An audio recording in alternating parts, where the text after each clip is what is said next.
And you know, I look forward to you guys' future content. We love hip hop because I think you guys got a really good vibe. It just got a little off track here because of some personal feelings, you know. We love hip hop. And maybe people not paying enough attention to the video. I've seen a lot of people. 1 2 1 2 1 2 1 2. You know, white people just calling black men the N-word up there. That doesn't happen. You know, I'm not saying there isn't racism. Of course, there's racism everywhere, right? But back at it. Day 17. Presented is inaccurate. You know, even I'm not sure if the man's name is Dusty, was saying Drake is wrong. Hit that like button. These people because hit that like button in the past, right? Well, you know, there's friends of Drake's that once colored out that way. There's friends of Drake's because of what happened in the past, right? Well, you know, there's friends of Drake's that once colored out that way. That's in there. We love hip hop. Here, there's a bunch of colored people in there, and I think Drake's always been showing love back. It's not just he's this like cheerleader on the side, and you know he doesn't get any love back. People watch his back. I can tell you that our whole crews took care of him when he was here for the 3 days on one of his tours. And showed him a lot of love. We love hip hop. And you know, his issues right now are with my bro because of some personal things, you know, but otherwise a lot of members are still talking to him. A lot of people are still trying to fix shit. It's maybe a break in communication somewhere where Jake didn't get the message properly, but I'm sure if he's listening, he knows exactly who to contact to, you know, squash all that shit and make things right. It's not that big. Yo, 1 2 1 2 1 2. We are back. We back. I'm playing this for a reason. It's gonna tie this whole live stream together. Welcome back, day 17. Let's go. Make sure to keep hitting that like button and let's get it popping. And as I mentioned earlier, it was for another colored person, and I don't want to say his name, but he's a popular artist too. And so the whole notion that these guys pushed him out because he's not black enough is ridiculous. And that's a narrative being pushed on so many different platforms, and that has nothing to do with it. Drake knows himself what it's about, you know, and that fucking guy, like, I don't know who he is, but you know, he's not the president. The guy he has in the video, that guy's not even a member. Video. I know what video he's talking about. Is he talking about the Family Matters video? Hold on. Because I don't know if I added a visual. I don't think I did. Let's pull it up. Kendrick just opened his mouth. Someone gonna hand him a Grammy right now. Maybe. Go over here. I think it's right here.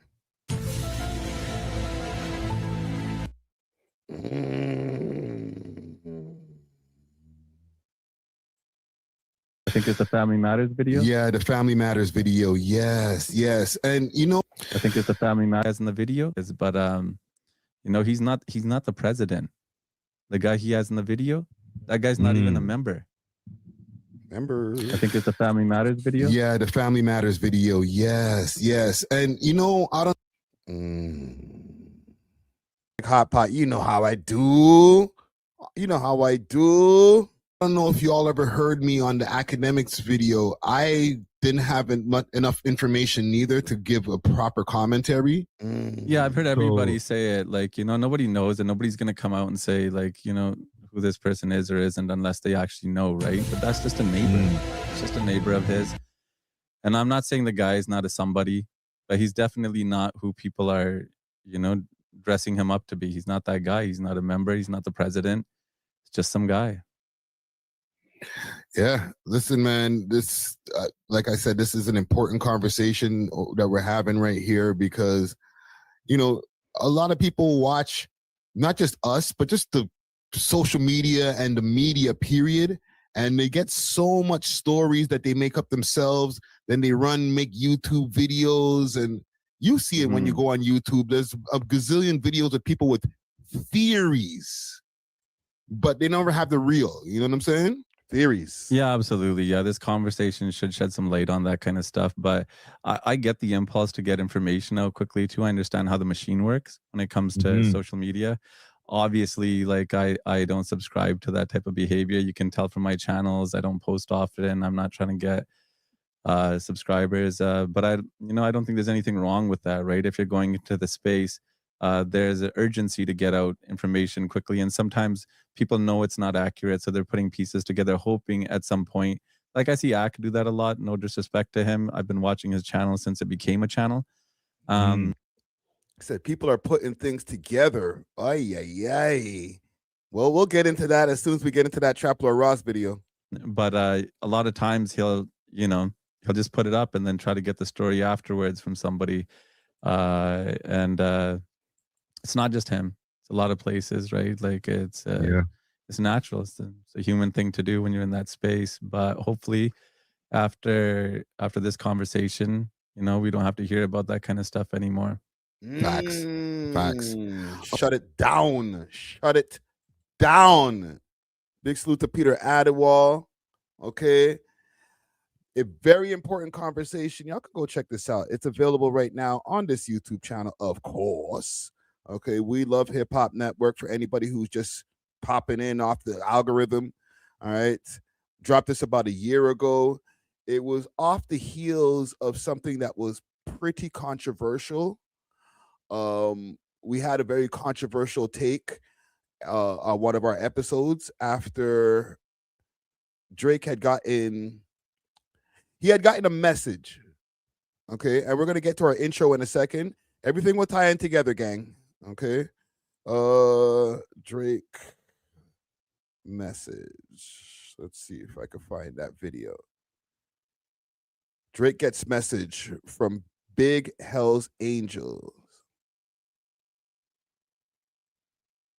Can I hear that? Holy, hold on. There we go.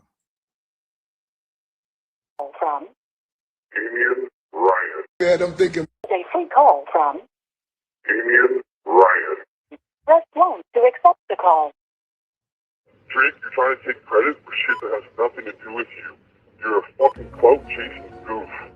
Get off our tip. I say fuck that.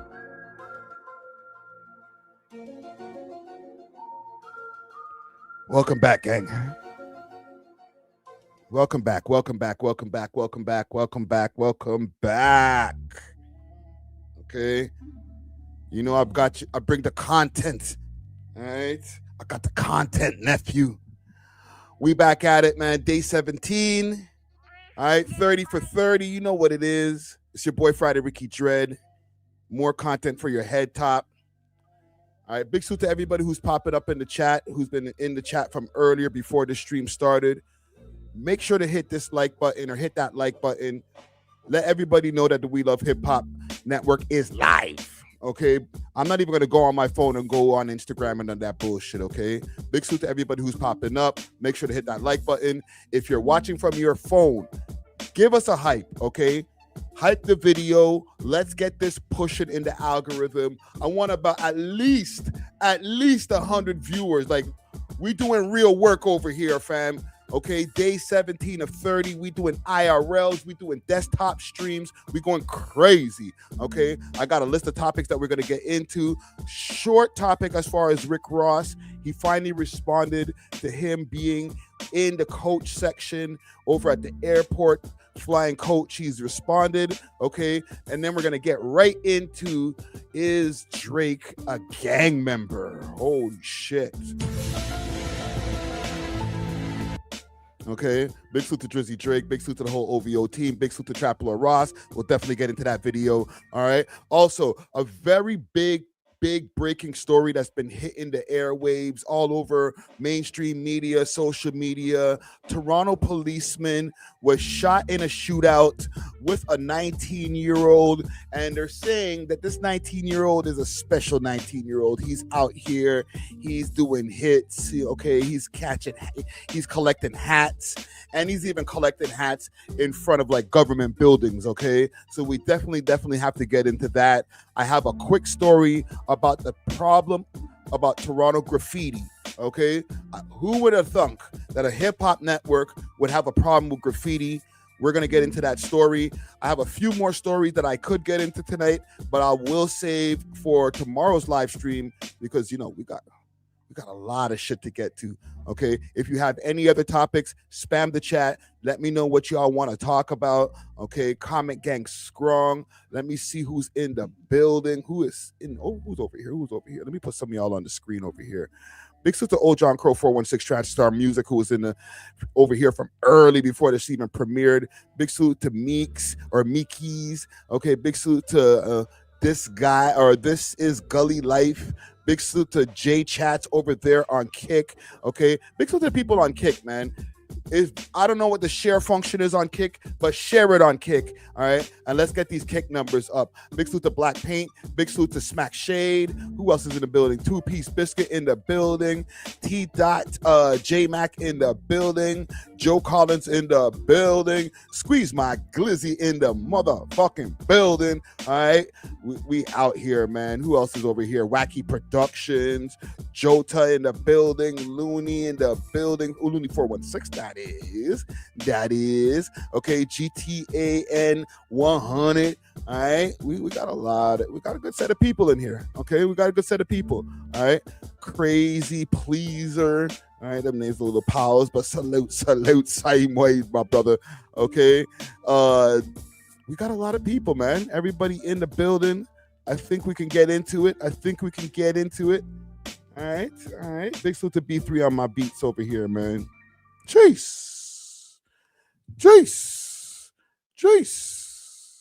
Do me a favor before we get into anything. Do me a favor and go and subscribe to our Clips channel.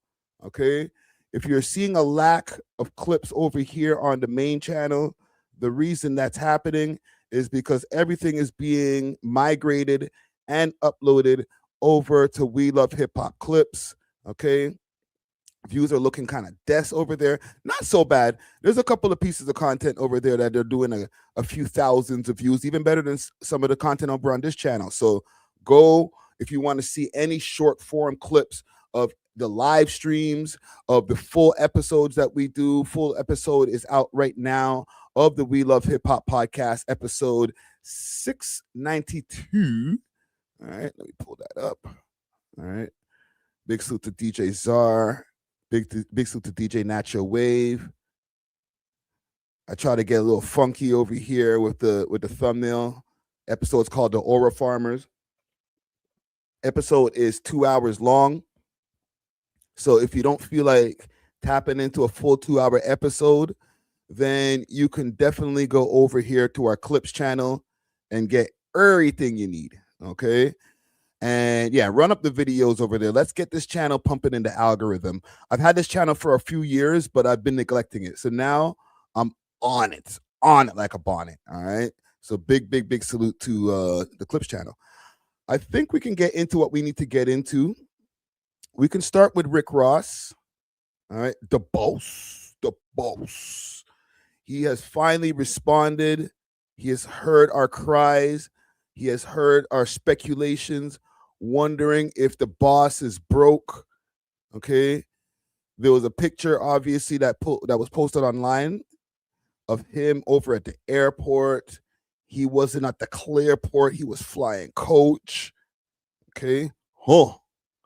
The boss, ashes to ashes, dust to dust. Big salute to Keep Six Solid.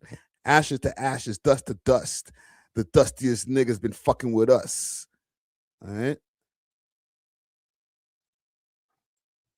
His jet is broken or got repossessed or what's going on, but the biggest boss don't look like he's kicking it right now in a private airport. Not the biggest boss with the hood up, bro. Boss. Head down, cowered away. No way these seats are comfortable. Looks pretty packed. The biggest boss at gate B12 is crazy. He's ready for the complimentary peanuts. He still got the Balenci's on, though. He still got the watch on. Ricky Rose paying $35 for check luggage is nuts. The fact that Drake just mentioned this exact thing on Whisper My Name is hilarious. If I'm lying, I'm flying. You ain't got these seats, bro.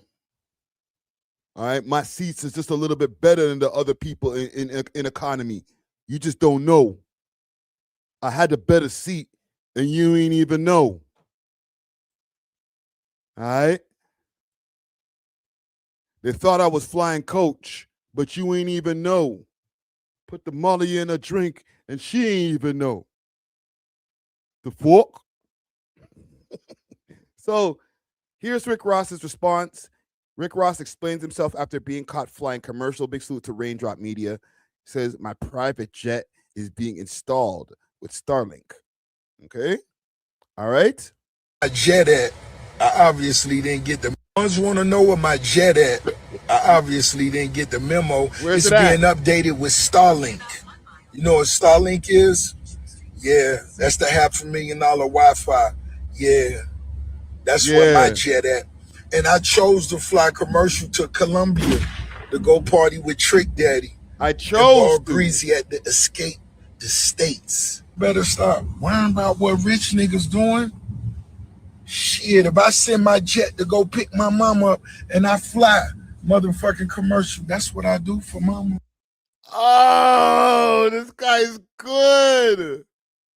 If I fly my commercial jet to go pick up or go fly my private jet to go pick up mama and I fly commercial, what's the problem? Why y'all? What's your problem? Why are you pocket watching? Oh, I see. I understand, Ross. Keep going. If I send a jet to go drop off, I'll walk for mama. Just for mama? You ain't gonna do that for your mother, you piece of shit? Huh? You don't even love your mom like that, bro. I'll walk for mama. Huh? I'm gonna play the whole thing in a second. I'll let him cook, but holy shit, bro. When I look at everything that comes out of his mouth and everything like in the frame, it's all fake. The only thing that might be real is the jewelry. It might be. And now I don't know anymore, bro. Those might be like some cubic zirconiums. You feel me? They're not even moissanites, just cubic zirconium up, bro. All right. He's my age. All right. So this, you know, is not real. Y'all, nigga. Y'all see me. Gray Bay, aka Gray Bay. I'm not crazy like woofed out Ebro Gray. You know what I'm saying? But at a certain age, guess what? You just age. It happens. This motherfucker right here, lush, all black, beard oil, boss, huh? Everything is fake about this nigga. Chiclets in his mouth. Holy shit, bro. How do you believe one word that come out of these motherfucking chiclets, bro? That shit y'all on, I missed that. So y'all laughing at the young niggas who on Martyr? You can't do that. Damn sure you can't laugh at a rich nigga. When Ricky Rose take flights is 6 digits. 6 digits only. I'm going to get some Mounion, the Mounion. But don't y'all ever look down on no young hustlers who, if they walking, if they riding a bicycle, if they riding on the train, don't you ever look down. Oh, this guy's so good. Yo, this guy's so good. Don't you ever look down on a young hustler, all right? Let this be a teachable moment to you guys who want to waste your money, squander it on, you know, caviar dreams, Santorini, Greece. You got to be smarter with your money, young man. It's okay to take the bus. It's all right to fly economy as long as you know you a boss. Right? Right? Come on, Ross. You know how it is. I understand. Hey, as a man who takes the subway, I understand. Okay? But I'm not out here like, yo, Friday Ricky Dread. You don't know about me. Opulence only. Okay? Podcast mic, solid gold. All right? My pinky ring, you ain't got this. It only come out in 2030. You ain't got this. Right? I don't talk like that. I keep it real. So, hey, if this is what you're going with now, hey, spend your money right. You know, don't worry about all that opulence. A boss, you might see a boss walk as long as it's for his mama. Mama. Right? If that's what you're doing, I'm going with you, bro. On no young hustlers going to get some money. Don't you ever talk about these young entrepreneurs if they was flying first class, coach, economy, or private. Nope. I flew that shit for 20 years before I went and spent a 40 ball. And when I say that, I mean 40 million on a plane. Woo! But don't y'all ever talk down on no young hustlers that's going to get it. I don't care if you young hustlers driving Uber. Rose gonna salute you like a heavyweight. Hey. It's y'all are the problem. You guys in the chat, me over here, it's us. Pocket watching niggas. Oh, you told us that, you know Noriega, the real Noriega. He owe you a couple favors. We were just going with what you were saying. All right? Hold on. Can I see some old Rick Ross stuff before we get off of this topic? Rick Ross. Let's see here. Officer Ricky. Oh, look at the SEO strong. The force is strong with you there, sir. Officer Ricky. Relax.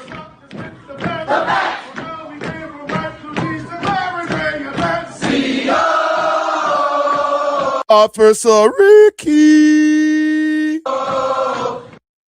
Spread them cheeks, boy. Pick up them nuts. You got any contraband on you? Huh? Hey, yo, chill. Huh? I'm just doing my job like a boss. Boss.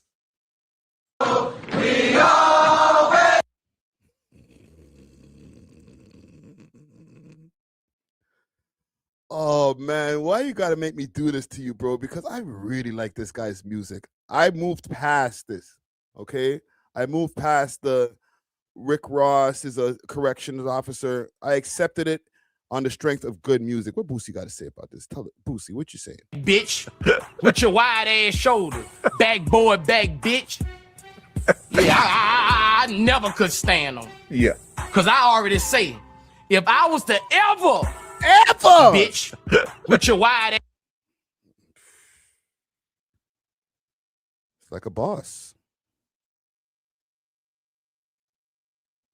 The truth behind Rick Ross's past as a correctional officer was finally revealed, but many people missed it. When Rick Ross was exposed as a CO, many people felt that it destroyed his credibility.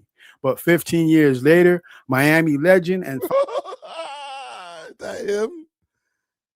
Ability. But 15 boss. You'll never, I'm at the clear point. If I gotta do it for mama, I'm gonna do it for mama. 15 years later, Miami legend and founder of Zopound, Ali Zo, reveals the truth behind Rick Ross's past as a correctional officer. So his story about becoming a CO off of like a bit of like an older homie dude in the streets asking him to do it as I had to do it for the gang. a favor, like that story's true. That's damn near accurate. Yeah, you're going to do whatever for Boobie. Boobie is God bless his dead Michael Jackson, Michael Jordan, and Mike Tyson in one. Then he's on rocks. Yo. Yeah, you okay, he did it for Boobie. Yeah. He became a correction officer for the gang. All right? Don't watch nothing. Let's play this in full and then we can get to some important topics. I just want to know where my jet at.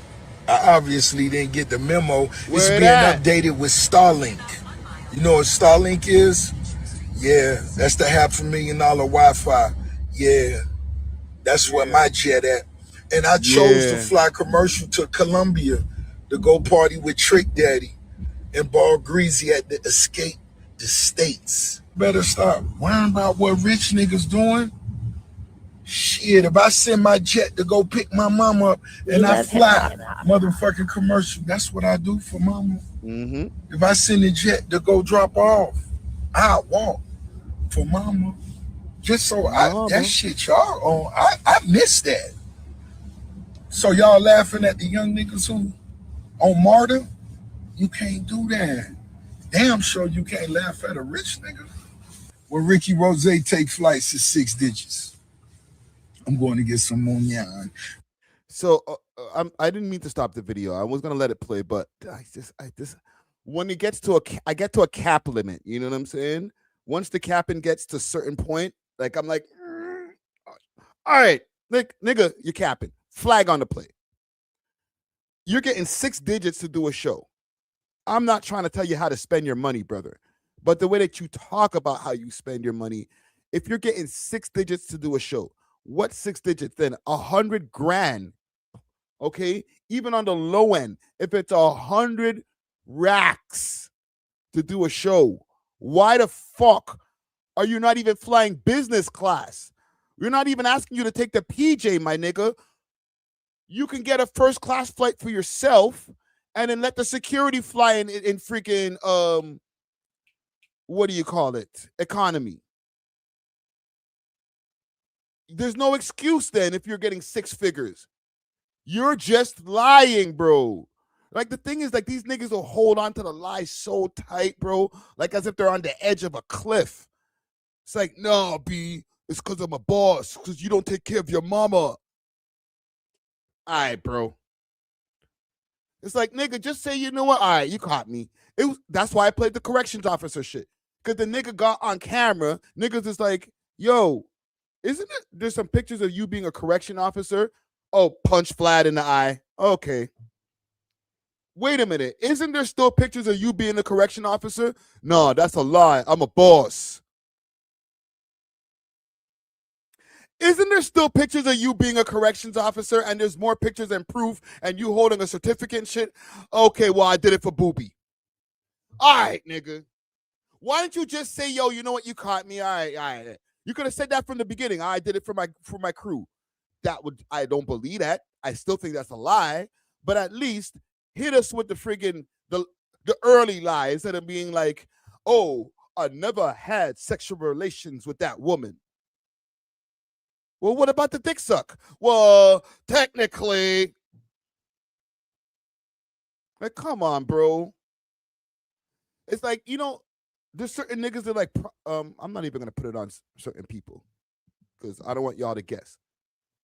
You know what? Fuck it. I won't, but I will. Like party promoters. A lot of party promoters have this type of way of moving. Okay. That's maybe what it is. He has a used car salesman / party promoter type of vibe. Right. Where it's like they say one thing and then the shit switches to something else. Yo, don't worry. I'm going to pay you freaking crazy racks to do this show. You get there, yo, don't worry, man. I'm just waiting for the people to get in. Once the people get in, I'm gonna get you your bag. Nigga, just say you fucked up. I don't got the money right now. Nobody came to the show. Niggas will sell you a dream. We'll take you all the way around the block. Don't worry, I got the paper. It's coming just now. I'm just waiting for my business partner. And just be like, yo, nigga, I don't got it right now. Like, I'm sorry, I fucked up. But rappers can't say that shit because they don't make them cool. It takes cool points away. We might stop listening to their music. And now they're fucked. So they have to keep lying down to the beard. The Mounion. But don't y'all ever look down on no young hustlers who, if they walking, if they riding a bicycle, if they riding on the train, don't you ever look down on those young hustlers going to get some money. Don't you ever talk about these young entrepreneurs if they was flying first class, coach, economy, or private. I flew that shit for 20 years before I went and spent a 40 ball. And when I say that, I mean 40 million on a plane. But don't y'all ever talk down on no young hustlers that's going to get it. I don't care if you young hustlers driving Uber. Rose gonna salute you like a heavyweight. Shut the fuck up, man, you lying ass nigga. You don't have Starlink on your private jet, so the jet can't go nowhere because we ain't got no internet. Like you ain't got no fucking data on your phone or whatever. We need to have the Starlink so that I can take a flight for 2 hours or 3 hours or whatever it might take. You're lying, bro. Just say you're lying, fam. I don't have as much money as I used to. For me to do a show, they book me. I'm at the Carnival Fair in freaking Tallahassee. They gave me about $3,500. It's 45 minutes, quick money. I'm not mad at you, bro. Holy shit. Fam, because niggas be lying, Lamar. They lie, bro. Yo, I'm only leaving the house for 6 figures. They didn't give you 6 figures in BC, bro. When niggas punched your face off your shoulder, bro, they didn't give you 6 figures to go over there to BC. Stop lying, nigga. That wouldn't even be freaking economically feasible. Oh, I'm bringing you out to, it wasn't even like a big festival, okay? With all due respect, like, you weren't like in a lineup with Future and Lil Baby and Ray Tay Tay. Like, nah, it was Mercules, Icarus, different people like that. You know what I'm saying? Local. You ain't that hot anymore, my nigga. You ain't got to lie to kick it. Oh, shit. You think so, fam? Jack Harlow has more money than Rick Ross? Jack Harlow just got here. This nigga got wing stops and shit like that. I said this on the podcast, so I'll say it quick.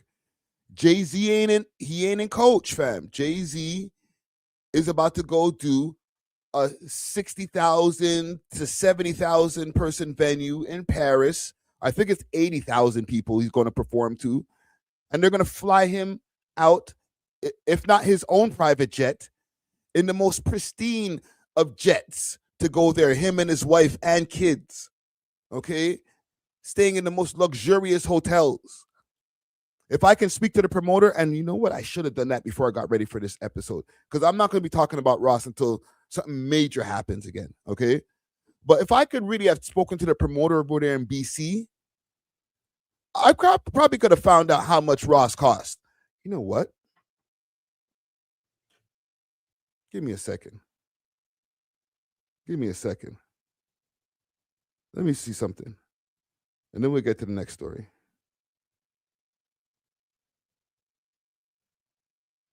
One second.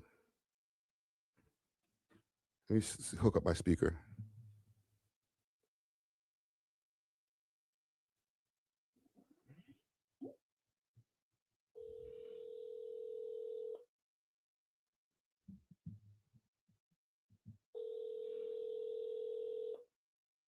I'm calling my brethren in Vancouver.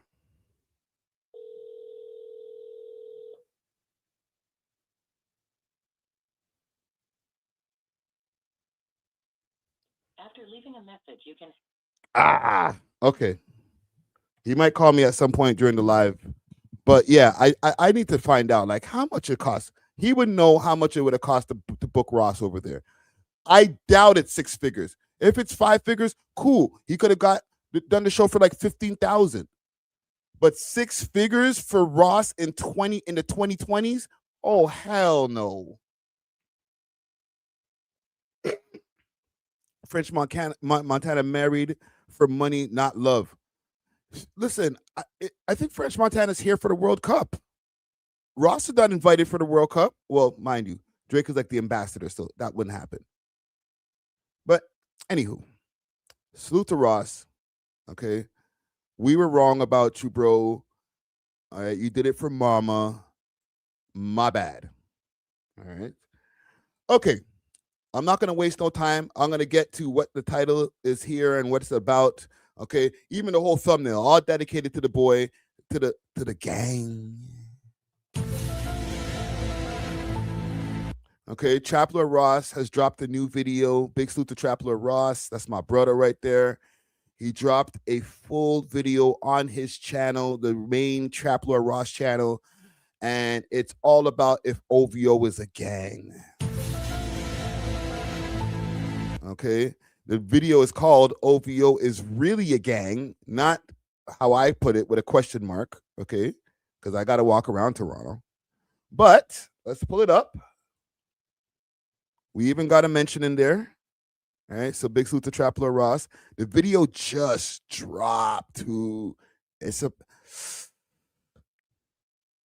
okay, you see right here? I'm right here in the middle of the video. I started watching it and I stopped because I was like, you know what? Let me save the rest of this and bring it onto the live stream. Okay, so I saved it so that when we're doing this reaction now, anywhere past 13 minutes, it's all I'm finding out in real time with you guys, okay? So, or whoever hasn't watched this video. So let's go through it. What if I told you OVO was actually a gang? You thought it was Drake's label, but really, it's just a front for the modern-day iteration of one of Toronto's most dangerous street gangs. The only difference is, Drake is possibly the most successful musician living on Earth right now, and him being the billionaire leader of one of Toronto's most dangerous gangs is like if Michael Jackson became the leader of the Rollin' 60s Crips. Over on Reddit forums for Toronto gangs, where they post pictures of famous gangsters and their affiliations, they also show Drake with some of the most notorious gangsters turned rappers in all of Toronto. Presser, affiliated with the Crews 3L and BFR, while the image also includes members of a gang known as G-Way, two notorious members known as Gilla and Preem, right there with Drake. And this post listing everyone's gang affiliations also lists Drake as a member of the G-Way gang too. Posts like these are just the tip of the Iceman iceberg. And before you say I'm capping, Drake has pretty much laid out all of his gang affiliations openly to the public in numerous songs. In track after track, he pretty much admits to being a real-life mob boss. And this includes his newest album, Iceman, where he's included songs like Plot Twist, which are basically entirely made up of Drake boasting about his position as the leader of this gang. He even Natural. DJ Natural's like, I don't like that song. Sounds gay. He's like twisting this and twisting and twisting the toilet and looking at me and twisting and looking at me. Listen, fam, I hear you, but the song's hard. And it's he's saying a little bit more than just twisting the this, twisting the M and the O and the B and the O and the V and the O and the E and the F and the R and the E and the P. Ooh, bumper. I know, right? Twisting it up and looking at me. I'll leave it alone. Starts that song out hinting at exactly what this video is about, assuring the listener that OVO is just a label, going on to reflect on how by the grace of God, instead of being in the streets and ending up in front of racist judges, he can now make billions from music and performing. And he then goes on to reveal to everyone that this is all actually just a cover, going on to claim himself that OVO is actually a gang, even ending the song with a skit. Sorry, when I did that right now, I'm not doing the OVO. Sorry, where's my camera? I'm not doing the OVO 6. I'm doing the Empire sign, okay?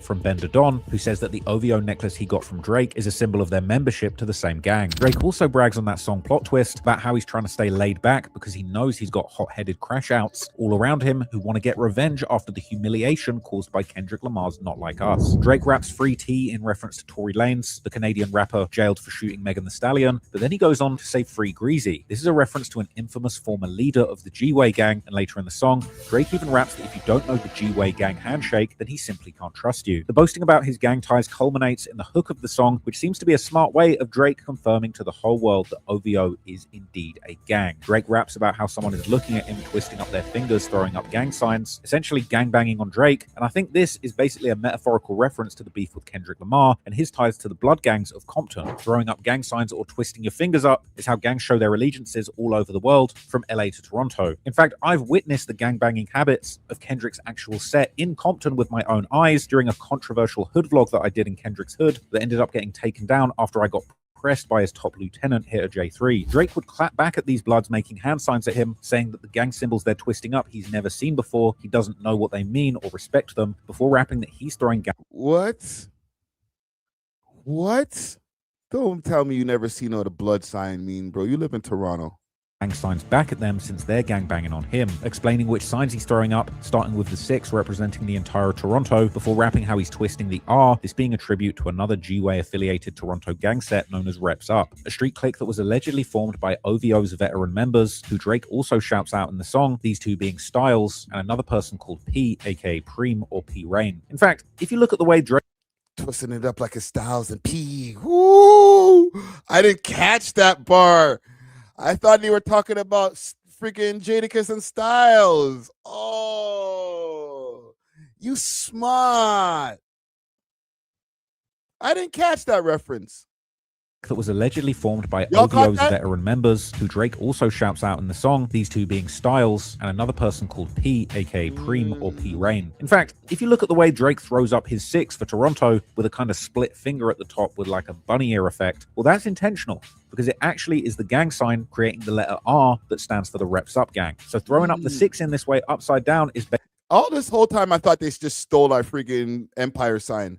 You was thinking you were doing some 4D chess there, brother. Basically throwing up the gang sign for Reps Up. You might recognize this gang sign from the picture on the very cover of the Iceman album, which if you flip vertically shows Drake throwing up the Reps Up gang sign perfectly, made even more iconic by the fact that he was doing it in Michael Jackson's actual original sequin glove that Drake apparently bought for $120,000. Elsewhere on Plot Twist, Drake would shout out other gang ties he's got from different cities, like his connects from Houston, known as Mob Ties. This being the new generation of Rap-A-Lot, the infamous label and crew started by one of the most infamous men in Houston rap history, J. Prince Sr. This organization has since transformed into something resembling much more of a gang than a record label under the fearsome moniker Mob Ties, apparently founded and led by J. Prince Jr. Drake would then end the hook of the song by saying that he's twisting up the October gang, essentially confirming that OVO is actually a gang that brings power from twisting the O and the V and the O and the E.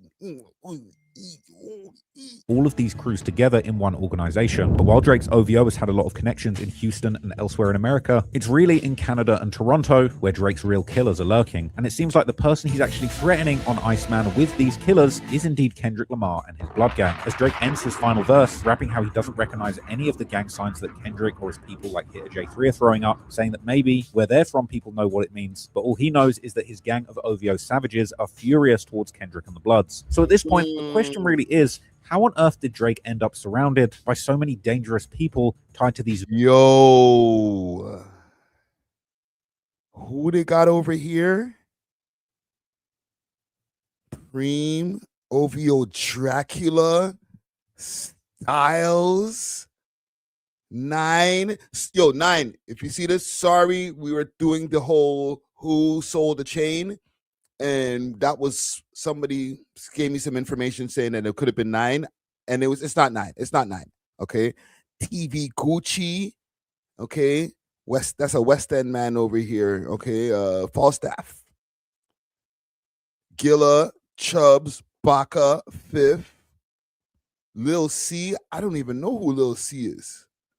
Right? Juicy Hamburger's like, who the fuck is Dracula? Fam, I'm just finding out now, bro. Like, walk one.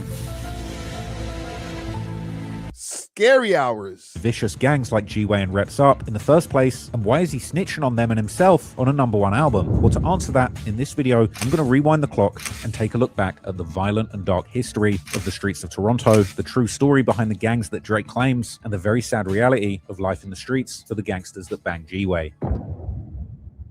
Content warning. This video is about a sensitive topic involving loss of life. We've removed any graphic content to comply with YouTube's guidelines.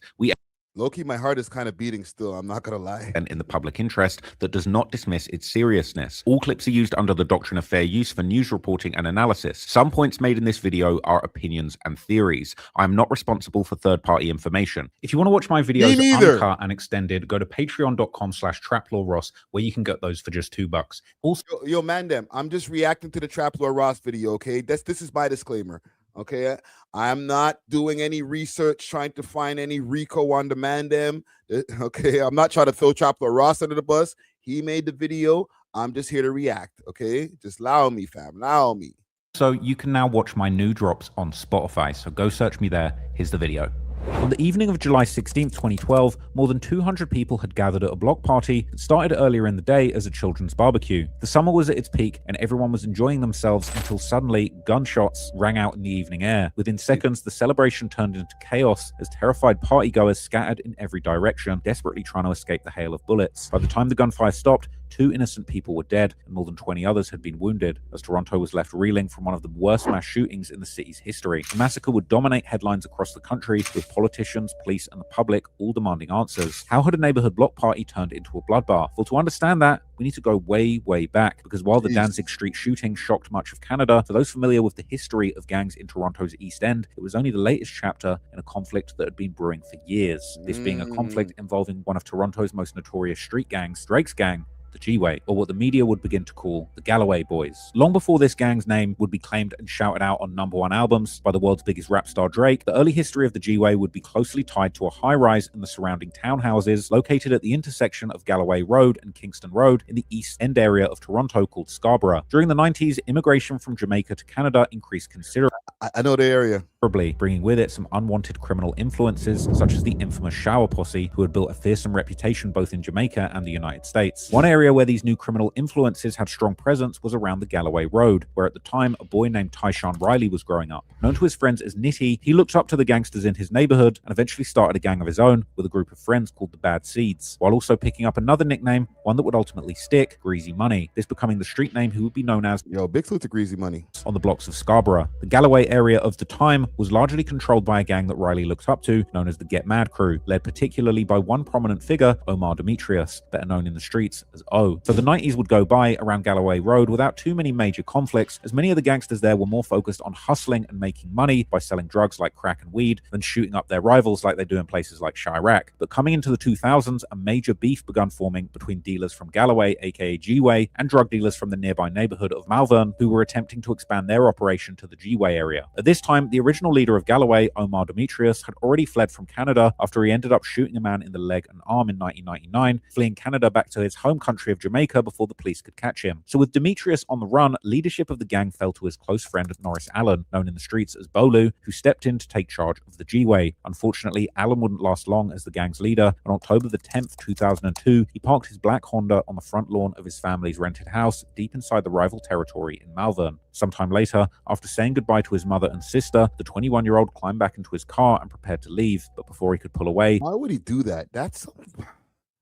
Listen, I know man them are tough. I can go anywhere, whatever. I've said some wild shit like that too, but like, fam, if I got enemies, why am I going to go to the enemy's block like that, bro?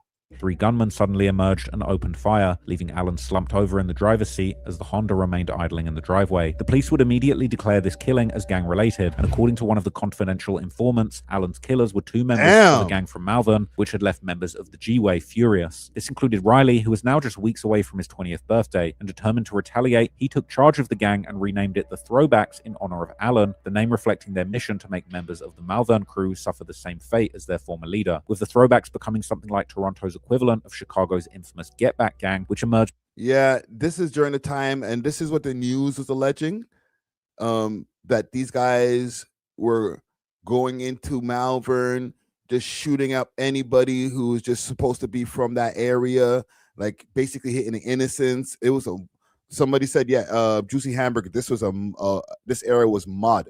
Yeah, it was a crazy time within the notorious O-Block gang following the murder of one of their most respected members, T. Roy. So back in the G-Way, it wouldn't take long. Sorry, not to keep stopping the video. The violence and the murder rate was way higher than it is now. Okay, probably 3 times, maybe 4 times higher than it is now in these like early 2000 times. For the get-backs to begin, as only weeks later on the 2nd of November, 23-year-old Eric Matissa was found gunned down in Malvern. And while the police struggled to find leads, the assumption was that the murder was related to the feud between gangs from Galway and Malvern. The rivalry continued for 2 years until March 2004, when it reached a breaking point, and at the center of it all was none other than Tyshawn Riley, aka Greasy Money, who allegedly set out to target members of the Malvern gang together with his alleged accomplices. But unfortunately, during this attempted get-back, they would open fire on a car that was carrying 2 innocent men, Brenton Charlton and Leonard Bell, who were just just unlucky enough to be driving through the Malvern gang territory, with Riley allegedly killing Charlton and seriously wounding Bell. This incident was part of a larger increase in shootings in Scarborough that made Toronto police raise the stakes, calling in the Canadian feds, aka the— One second, gang. One second. Yo. One second. I'm live, brother. I just have to ask you a quick question. Yeah. Okay. And listen, we're watching this video on the OVO thing, but we're gonna just circle back to this Rick Ross story for a quick second, and then whatchamacallit, I'll just connect it when I do this in post. So you're over there in BC, right, brother? 100%. Ross was out there, and he's now talking about how he got he only leaves the crib to do six figures. Now, what was the venue that he was performing at over there in Vancouver? I can't remember, but it wasn't a big venue. Might have. I know he did an after party at Gallery at some point, but that's not where he got punched out. I honestly can't remember. I know the incident you're talking about, but I can't remember what club that was. No, it wasn't a club. It was outdoors. Okay, it was an outdoor venue. Sure. Yeah. But so there's not too many he places. didn't get paid no six figures. Yeah, he didn't get paid no six figures. What do you think, roughly, just from your, behind the scene expertise, that a man like Ross would get paid to come and do the festival over there? It was, and yeah, somebody in the chat said it was an outdoor festival. Hard guess, but I mean, if you were trying to bring him down, 20, 30, what feasible? Like maybe around 20, 30,000 Canadian. I'm not talking the US. So, right? Like, come on, we don't have venues like that, and no one's spending money like that, especially on Ross out here. This is what I was trying to say, fam. Like, there's no way you're doing six figures when you were performing at a festival that probably didn't hold anything more than 10,000 people. That's a big number. Friday, go back and check. I wouldn't say more than 1,000. What? I trust me, it wasn't that big of an event. You have to go back and look. I'm sure you can look at it. But 10,000 for Vancouver? No, that's not happening. Where was that? Yeah, so then it's literally mathematically and economically impossible to pay him six figures. Yep, unless they're taking a loss. And six figures, I mean, you know better. That would be a Rogers Arena show at least to make the money back. You would need something like that, a venue like that to make it work, or P&E Coliseum even for that, right? 10,000 people, 12,000 people. You think you can get Ross for under 10 in 2026? I think he'll do a feature for under 10. I don't know about a show. What about 10 with the flight and accommodations, and I'll throw you an extra 2,500 to do a feature with one of my artists? You think you'd go for that? I don't think he'd sneeze at it. I think you'd think about it. Times are tough, man. Come on, you know this. You're watching hip hop as much as I am. Bro, I live in the world, bro. Gas is like probably $2 and change over there where you're at right now. Yeah, 230ish, 220ish. And look, we're living in a world where streamers are doing better than rappers. So you think Ross is making more money than some of these streamers right now? You know what? You've said enough, brother. I think we got what we need, man. I think we've landed the point here, bro. There's no way that this man is demanding this much. This is why you're gonna see him sitting in the economy section at the airport, bro. You can get him. If the math don't math, you know what happens, right? Yep, straight up. No, thank you, brother. No worries. Appreciate it, man. All right, we'll talk soon. All right. Take care. Peace. Had to do it, gang. I had to do it, man. I don't want to kick Ross while he's down because he's pretending like he's up. But like, I just had to get that little last piece of information, man. Big salute to my BC Connect. Okay, so let's get back to this over here. OVO is really, okay, really, he said, a gang.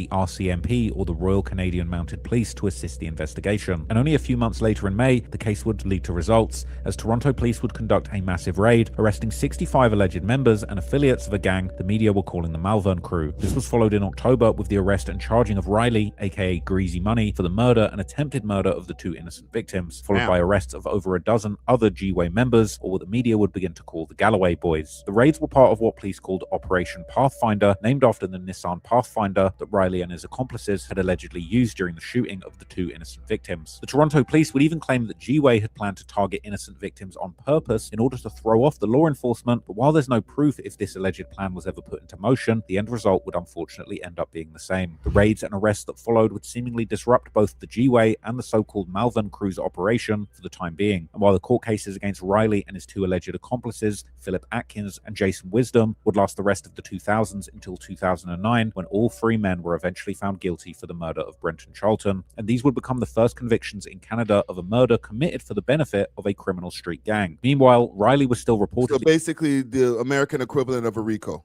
Also facing charges for 2 murders, while Toronto police had actually alleged that he had been involved in as many as 4 more murders. As the 2010s begun, the G-Way's legacy would be immortalized. Big salute to Betsy Powell. Betsy Powell has been over there at the Toronto Star for mad long. A lot of times, like, I've been asked to add commentary to a lot of her news stories and stuff like that. So yeah, big salute to Betsy Powell. She knows her shit. In print, when author and reporter Betsy Powell released a book called The Bad Seeds, the true story of Toronto's Galloway Boys street gang. Riley, on the other hand, would remain in the news as he began dropping music from prison by rapping through the jail phone under the artist name Greasy Money, and despite the dire situation he was in, he was still dropping bars from prison and rapping like he was still on the streets about things like selling coke. But funnily enough, when he was dropping, this was around the same time that Drake was releasing his debut album, Thank Me Later. And only 4 years later, Drake would be heard shouting out Greasy Money and calling for his freedom on the song Schemin' Up with the rapper O.B.O. signaling at this point that Drake was seemingly already affiliated with the G-Way gang. But Riley, aka Greasy Money, was far from getting released. And the following year, after starting his rap career behind bars, he was found guilty for his role in yet another shooting in the Malvern Crew. Let me pull up something over here, because from time he's been kind of not affiliated, but like he's been around them, right?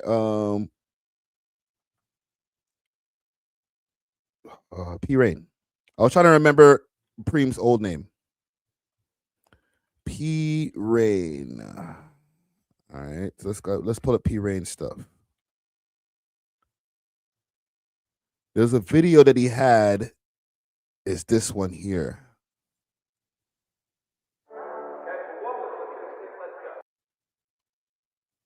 This is like 10 years ago.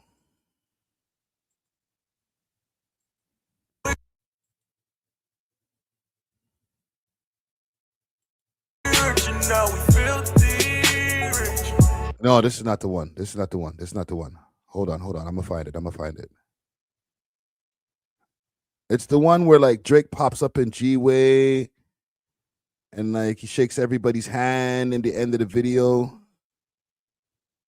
Is it this one? Yes. Yo, I drove around This is Scarborough longer. for like an hour and a 15 half years in ago. days. Finally, I drove. I'm just trying to see Trapler Ross's timelines. Okay, it's around here. The most replayed part of the video, basically. We all had dreams and stories to tell. Friends that passed away or family in the jails, yeah. The sky's the limit. Had to learn to grow wings. And I ain't gotta say it. Look at this car over here. This is what mans were styling in back then. Like, yo, I'm a boss. Listen to the hook sing. It's the same thing. Jeez, who's that? Who's that? To the hook sing. It's the same. What year was this? 2010. Holy.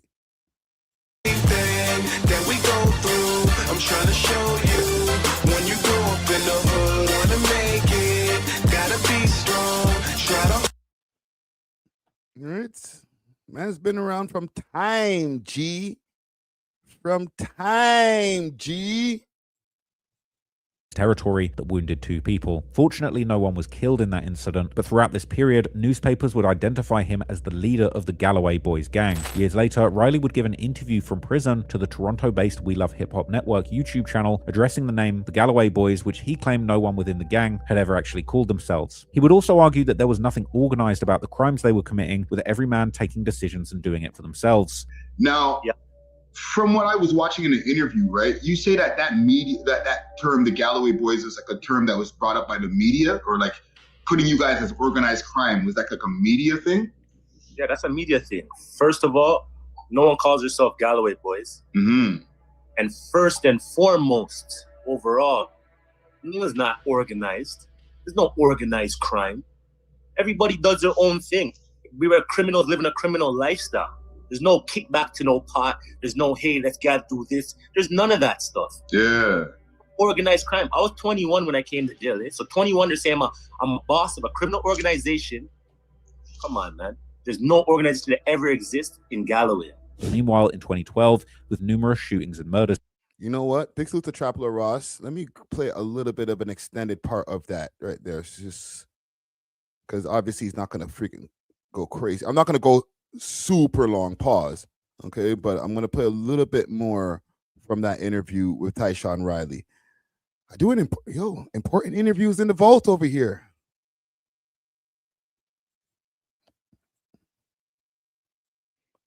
Come on, man. There's no organization that ever exists in Galloway. I was a young criminal. I'm not gonna lie, I was a young criminal, but I was not no boss, and I was not no organized crime leader of anything. That's crazy. So do you think that the media, or not the media, but like the authorities had like a target on you from the time? So let me go play a little bit before, because that's where he started from in the video. Let me just go a little bit before, and we'll play from here. Ever exist in Galloway? No organized crime, own thing. We were organized. There's no organized crime. Everybody does their own thing. We were criminals living a criminal lifestyle. There's no kickback to no pot. There's no, hey, let's get do this. There's none of that stuff. Yeah. Organized crime. I was 21 when I came to jail. So 21 to say I'm a boss of a criminal organization. Come on, man. There's no organization that ever exists in Galloway. I was a young criminal. I'm not gonna lie, I was a young criminal. But I was not no boss, and I was not no organized crime leader of anything. That's crazy. So do you think that the media, or not the media, but like the authorities had like a target on you from the time that they deemed that you guys, or felt that you guys were quote unquote a gang? Yeah, they put a target on me ASAP as soon as they deemed that.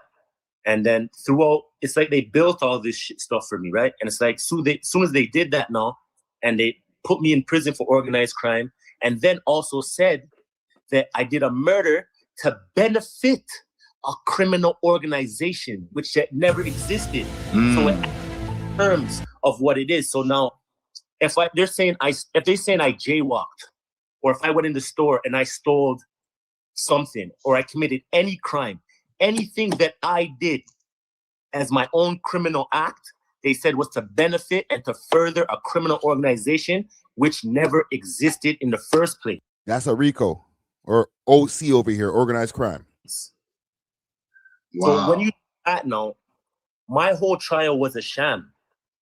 I never got a fair trial in no shape, form, or fashion whatsoever. And they know it. Everybody knows it. But I'm still sitting here going through it. Let me give you an example. Yeah. One guy who's a lying witness, his name is Roland Ellis, goes by the name of Sledge. Okay?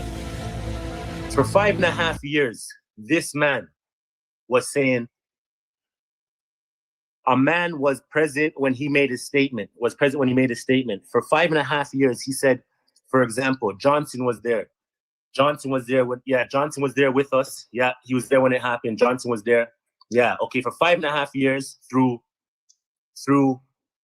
5 different statements, through a testimony under oath at preliminary hearing, he said that this man, Johnson, was there and he's part of it. He was there the whole time from the beginning, from the day I seen these guys in the vehicle, everything. He even said that Johnson walked over with him to a house and he's 100% sure. Remember, he's 100% sure. 100% sure means there's no doubt in your mind. Yeah. Right? So he's 100% sure that Johnson was there with him in the alley when we pulled up, when he said, me, my co-accusers on the street, and my other co-accused pulled up. He said the Pathfinder. He said the following. Basically, he seen us pull up, and he was standing there. And when he was standing there with a guy named Johnson, a guy named whatever, Tatham, another guy, okay, Kareem, whatever. And then he says he's standing there. We pulled up in the vehicle on the day of the murder. At 6 p.m., we pulled up in a Pathfinder at the day of the murder. And when we pulled up, he said, I was driving and my co-accused was in the back seat, and the other co-accused who's on the street right now, who won his appeal, was in the passenger seat. So he said he came out the car and went with him, okay? Right. And me and my other co-accused in the back seat drove off, right? So when he's saying this now, he's saying, yeah, 100% sure I seen Mr. Riley. I seen these two men also with him. 100% I seen this. 100% sure. I'm sure that Mr. Wisdom jumped out the car and was with me in the alley. I'm 100% sure that this is what happened. Right. Cool. He said I drove off, and him and Mr. Wisdom and Mr. Johnson walked over to a house on North Side, which they said was Smokey's house, okay? So he said when he got there, he arrived with Wisdom, Mr. Johnson, and when he got there with those two men, he also seen a guy named Burns, okay? So this is how his lie starts. His lie starts like this. So basically, right, so that guy now, he never said anything about me in his original statement. His name is Sledge, Roland Ellis. Never said nothing about me. They got this guy and they went up to him and they asked him, do you know anything about this murder of March 3rd, 2004? It's on a video statement. Right. And he told them, no, I don't know anything about this murder. All right, so listen, y'all can go check out the full explanation, the full interview. Tyshawn Riley on the Galloway boys, organized crime allegations, legal railroading, and more. Okay, but let's continue with this video here. Taking place, and this being the generation of the gang that would spawn many members who would later become associated with Drake's OVO crew. So a lot of Drake's team in the modern day hailed from the G-Way around this era. Betsy Powell, the author of the book about the gang, would publicly declare in the Toronto Star newspaper that G-Way or the Galloway boys were back and showed no signs of stopping. Already at the end of 2011, the new generation members of G-Way had allegedly committed a murder of yet another innocent man named Dimitri Barnaby. This would lead Toronto police starting a new investigation into G-Way called Operation Brazen. But when things would really get out of control was the infamous July 2012 Danzig Street mass shooting. Danzig Street is located just a few hundred yards away from G-Way's home base, meaning that the party was attended by numerous members of the gang. According to police and the newspapers, the shooting incident would originate from the G-Way members taking over the party and beginning to G-check people in the crowd, trying to make sure that there were no outsiders from op neighborhoods, especially members of the Malvern crew, who they allegedly ended up finding and kicking out of the... Okay, for the people who are here from Toronto, I feel like you might have seen this story already, either through multiple news stories because you just live here, or probably from a Six Tails video. You know what I'm saying? Because Six Tails did go through this. So can I'm okay to skip past this part, right? Like explaining everything that happened in the Danzig shooting, right? Unless there's something more that Chapler Ross is going to be able to research that I didn't know, all right? So I could keep it running, or I can skip ahead to the reps up area. Okay, let me know. Should I skip ahead? Because like I know all of these details already, but I'm not sure how many other people know. All right. Old John Crow says, please skip. Let me know. All right. Let me get a couple more before I go ahead. You know what I'm saying? I can give some explanation while I'm waiting over here. Like, there was a shooting that happened over there in the Danzig area. This is back in 2012, obviously, like he explained. You know, there was like a party going on all day to the point where it started to go on into the nighttime, and most of the party was packed up inside of like, you know, the Danzig area. This is back in 2012, obviously, like he explained. You know, there was like a party going on all day to the point where it started to go on into the nighttime, and most of the party was packed up inside of like, you know, the Danzig area. This is back in 2012, obviously, like he explained. You know, there was like a party going on all day to the point where it started to go on into the nighttime, and most of the party was packed up the alleyway in between the buildings over there in the dancing area. It was more times just bare Galloway mans, but some guys came in from Morton Park, which is not too far from Galloway Road. And the thing is with this party, everybody knew about it because it was announced publicly. It was a flyer online. So it wasn't open to the public, but the public knew about it. And the Galloway mans went over to one of the guys. They said, yo, you can't be over here. Obviously, that shit didn't go over well. And then a hail of bullets flew. Okay, they're going to show the two people who passed away, R.I.P. It was like a young, like Filipino guy, if I'm not mistaken, and a young lady, very young. Okay, so R.I.P. to both. Condolences to their family. I'm skipping concerned Jason Wisdom, one of the 3 men convicted in the murder case involving the alleged leader of the gang, Tyshawn Riley, aka Grease Money. Right, and listen, all of this right here that Trap Lord is explaining was all just explained in the Tyshawn Riley clip that I just showed y'all. With Wisdom getting acquitted of his charges in 2017 after having spent 13 years in police custody. After regaining his freedom, Wisdom would eventually become part of Drake's OVO crew, now known on Instagram as OVO Dracula, this being yet another sign of Drake's deep ties to the most dangerous members of the G-Way gang. But while the That's the Wisdom guy that Tyshawn Riley was talking about. Oh, I feel like I might need to play a little bit more of the freaking Tyshawn Riley interview now. Give me a second, gang. Oh my God. that involved alleged members of the gang. One such case concerned Jason Wisdom, one of the 3 men convicted in the murder case involving the alleged leader of the gang, Tyshawn Riley, aka Grease Money, with Wisdom getting acquitted of his charges in 2017 after having spent 13 years in police custody. After regaining his freedom, Wisdom would eventually become part of Drake's OVO crew, now known on Instagram as OVO Dracula, this being Okay, that's who OVO Dracula is. Give me a second, gang. I need to play a little bit more of this. I know nothing about this murder, nothing whatsoever. All over a video statement.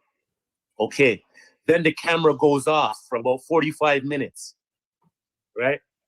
Then the camera comes back on 45 minutes later.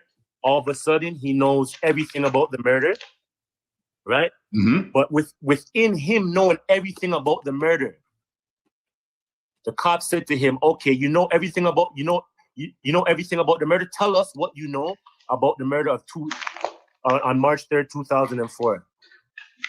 And he said, okay, this is what I know. Mr. Wisdom told me that he followed the Ross. He followed this dread, the Ross. And the guy has long dreads and they followed this guy and they shot this guy up.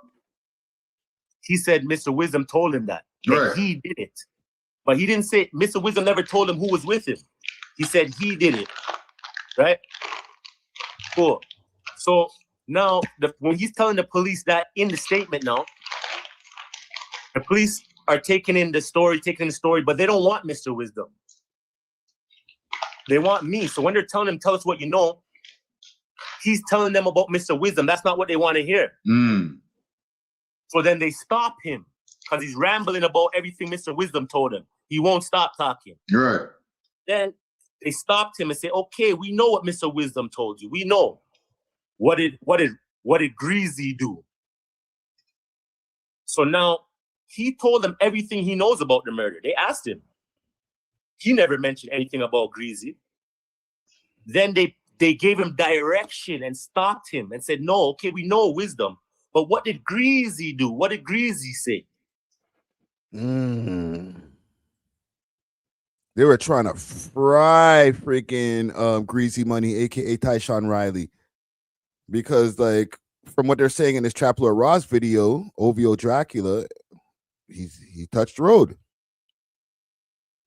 Yet another actually between the members of the Kid Consu generate police and media labeled simply as the Orton Park Gang. The name coming The alleged thing around Galloway appeared to fade considerably, with coverage shifting largely to the ongoing court cases that involved alleged members of the gang. One such case concerned Jason Wisdom, one of the 3 men convicted in the murder case involving the alleged leader of the gang, Tyshawn Riley, aka Grease Money, with Wisdom getting acquitted of his charges in 2017 after having spent 13 years in police custody. After regaining his freedom, Wisdom would eventually become part of Drake's OVO crew, now known on Instagram as OVO Dracula, this being yet another sign of Drake's deep ties to the most dangerous members of the G-Way gang. But that man's a hitter, right? Remember they were showing the pictures before, and we were like, yo, OVO Dracula, yo, and I see somebody in the chat say, yo, he sounds like a hitter. Well, I guess so. While the media would largely stop reporting about the G-Way or the so-called Galloway boys, outside of the media limelight, the gang has seemingly continued to operate to this day, something we'll discuss in more detail later. But when it comes to Drake's gang affiliations in Toronto, as mentioned at the beginning, there's also another crew who seemingly hailed from the same area as the G-Way, but were known by a different name that Drake has serious ties to, that dangerous gang being known in the streets as Reps Up. Reps Up is a clique that seemingly got started in G-Way's hood in the late 2000s. One of their most known members is the rapper Preem, formerly known as P. Rain, whose oldest music videos on YouTube go all the way back to 2009, while he can also be seen repping Reps Up in interviews all the way back in 2010. What's up, man? It's your boy P. Rain, Reps Up, hailing from Canada, Toronto. I'm all the way in Vancouver, BC, with your boy, the Archivist. Holla. In 2014, Preem would drop a hood vlog on his YouTube channel talking about the infamous history of his hood in Galloway. This is definitely, to me, the craziest neighborhood in the country, as far as Canada goes. Especially events that took place here. I've never seen it happen anywhere else in Canada on that magnitude of violence. Just like public. Hold on. Who's this right here? He said, so he went from soft to gang leader? Come on, man. This is effing hilarious. Whoa, I gotta get that off the screen. Negative publicity that we've got. And that's nothing to be proud of. And just say, oh, we're no cursing in the chat, please, brother, please. What? As far as you can Google Galloway and see like where we come from, what's happened there, you know? So many used to stand up there in the nighttime just so that when the police were driving by Kingston Road, you couldn't see them. And they were hustling, looking for the fiends walking by up and down. A lot of prostitutes and fiends just walking up and down this strip right here. Because before they built all these townhouses, there was a lot of motels, a lot of shit that brought a lot of crackheads through. So they used to just stay out here all night and wait for who to walk by or whatever. And if you stood right in there, police really couldn't see you no matter how slow they were going because all the branches were like camouflage. So I remember they came through one day and just chopped this whole bitch down. That's why you don't see no branches no more, so that they can see anybody out here. He would explain how the gang scene around Galloway died down from its golden years in the 90s and early 2000s due to a new police station that was built in the area during the mid-2000s. It was always going on outside here. Everybody was always out here hustling, doing what the ever it was. See, these are some of the man them went back here. Some of these guys right now are probably like in some of Drake's videos and stuff like that. They're grown ass men in their 40s now and shit. You know what I'm saying? Like this is some historic shit. You know, and then it's like when someone's hustling in one little neighborhood, that breeds violence. Violence breeds police. So they build a multi-million-dollar facility around the corner. You know, one of the top police stations in the city, and shut this whole shit down, and this is what happens. You don't see nobody outside. Everybody's in jail. And this is what's left. At the time of the vlog, Preem, aka P. Rain, was promoting his mixtape Dear America, the name coming from the fact that he couldn't enter the United States at the time due to his criminal record that included drug and gun charges from his youth. The mixtape included features from many mainstream rappers, including Meek Mill, French Montana, A$AP Rocky, Party Next Door, Waka Flocka Flame, Future, and of course none other than Drake. So this guy clearly was connected. Drunk and fuck. Remember that track right there? Big tune. It was kind of a big tune. In a 2015 interview, Preem explained how his friendship with Drake came through other mutual friends they shared, and it goes all the way back to when he was still in high school, and Drake was actually an actor in Degrassi, the Canadian teenage drama TV show where Drake first became famous.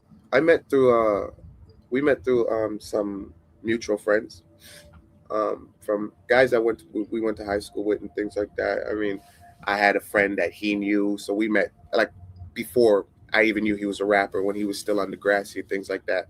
We became close friends. We just clicked, and everybody used to just go out together and shit like that. So naturally, me being that I was rapping and him starting to rap, musically, it kind of, you know, just came together. But He would also explain the formation of Reps Up, explaining how it's... Which friend are they talking about?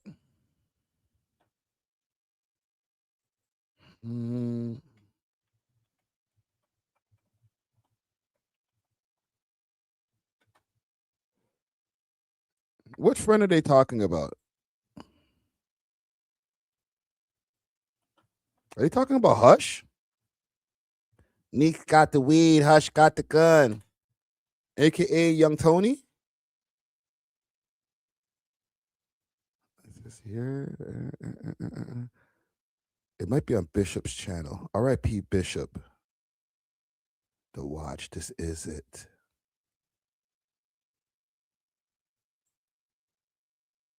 Proceed, man. From my brother. You can go first then. M?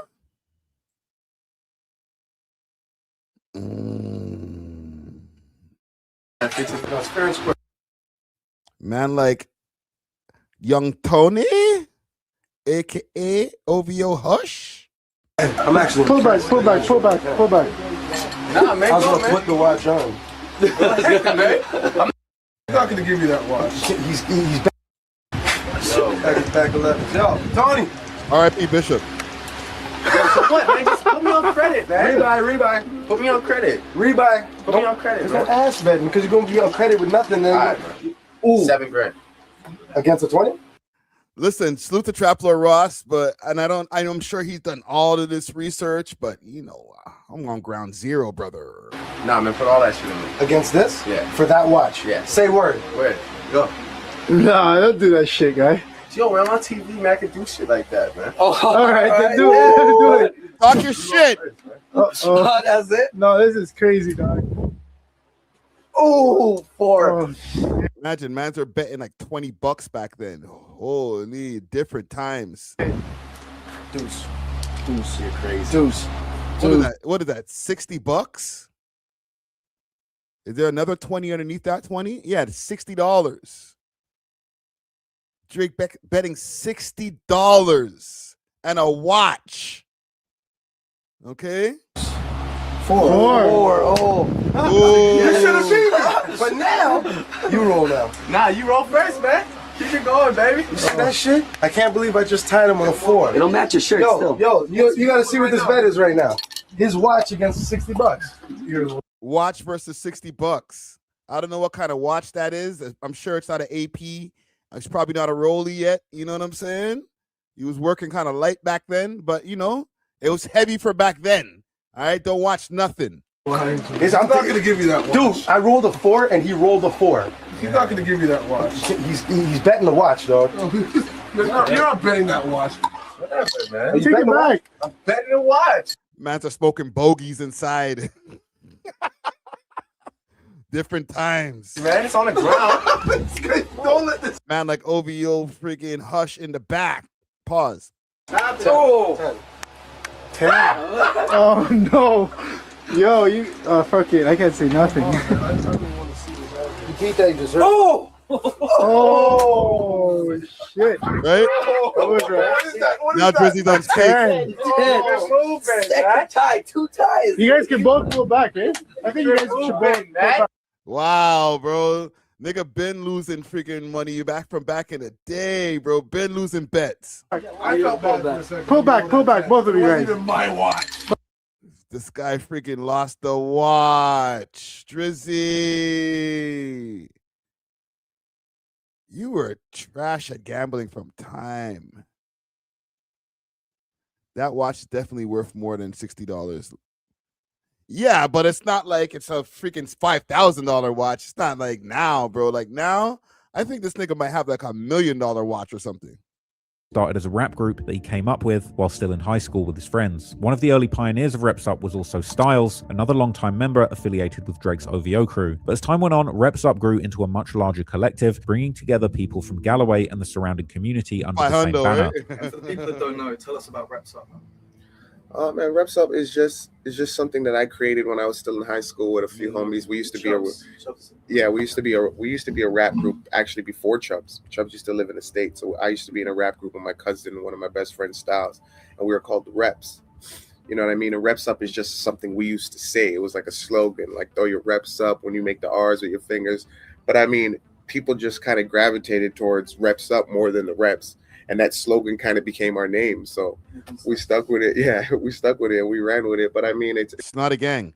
It's like a family, man. It's the people from my neighborhood, guys I've grown up with, my family, my friends and homies like that. And that's just what it is, reps up. Preem would also explain how before OVO, there was a clique called ATF that both Drake and Preem repped in their hometown. ATF was also the name of a blog that was focused on Drake, standing for All Things Fresh, although the initials also happened to match those of America's Bureau of Alcohol, Tobacco, Firearms, and Explosives, the federal agency that's heavily involved in investigating gun trafficking and conducting firearm seizures along the US-Canadian border. This double meaning would appear in Drake's 2008 song Ransom, where he rapped that he wasn't gangbanging, but he repped ATF, a line that on the surface referred to their crew, but also carried a second meaning through its association with the federal agency, with Drake adding that unlike the real ATF, you wouldn't catch him wearing a badge. In fact, Drake was even still repping the ATF on his 2010 album Thank Me Later, but it was the Reps Up name that would ultimately stick, with many Reps Up members still belonging to Drake's inner circle and OVO. And while Drake would eventually go all in with the OVO name that he had started around the same time in the late 2000s when his rap career blew up, not all Reps Up members would end up staying loyal to Drake. You say Wisdom is back in?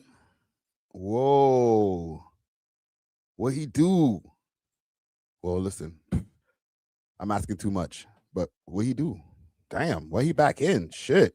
In 2024, during Drake's lyrical warfare with Kendrick Lamar and other rappers who Drake felt had backstabbed him, Drake would end up shouting out Preem in the song Family Matters. On that track, he would rap that if his shooters are doing TikToks, the realest shooter in his rival gang is P's brother, referring to Preem. This bar would reference Drake's longtime beef with the singer The Weeknd and his XO crew. As Weeknd had said in an earlier song titled All to Myself, which also included Drake's other rivals at the time, Future and the producer Metro Boomin, Weeknd sung how Drake's shooters make TikToks, meaning that they were soft and they couldn't be taken seriously, with Preem's brother, on the other hand, that Drake was referring to is yet another Reps Up member called Gilla, who can actually be seen in the music video for Nav and The Weeknd's 2019 track Price on My Head, where The Weeknd also simultaneously sings about how people on Drake's side would actually ride out for him too. So nowadays, wow.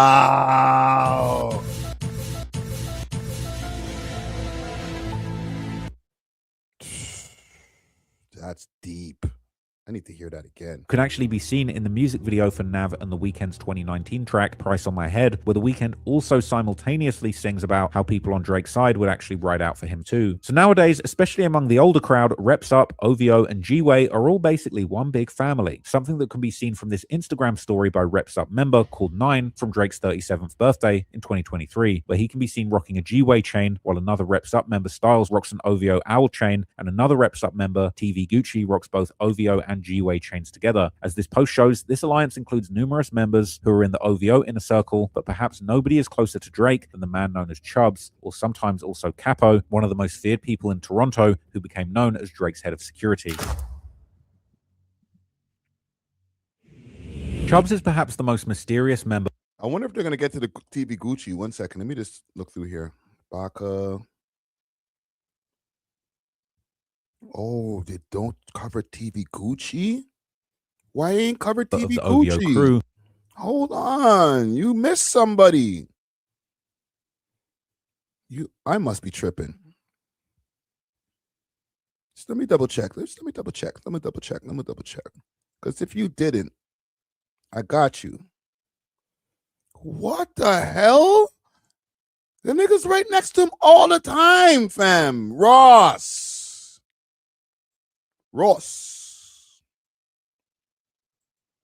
What are you doing, brother?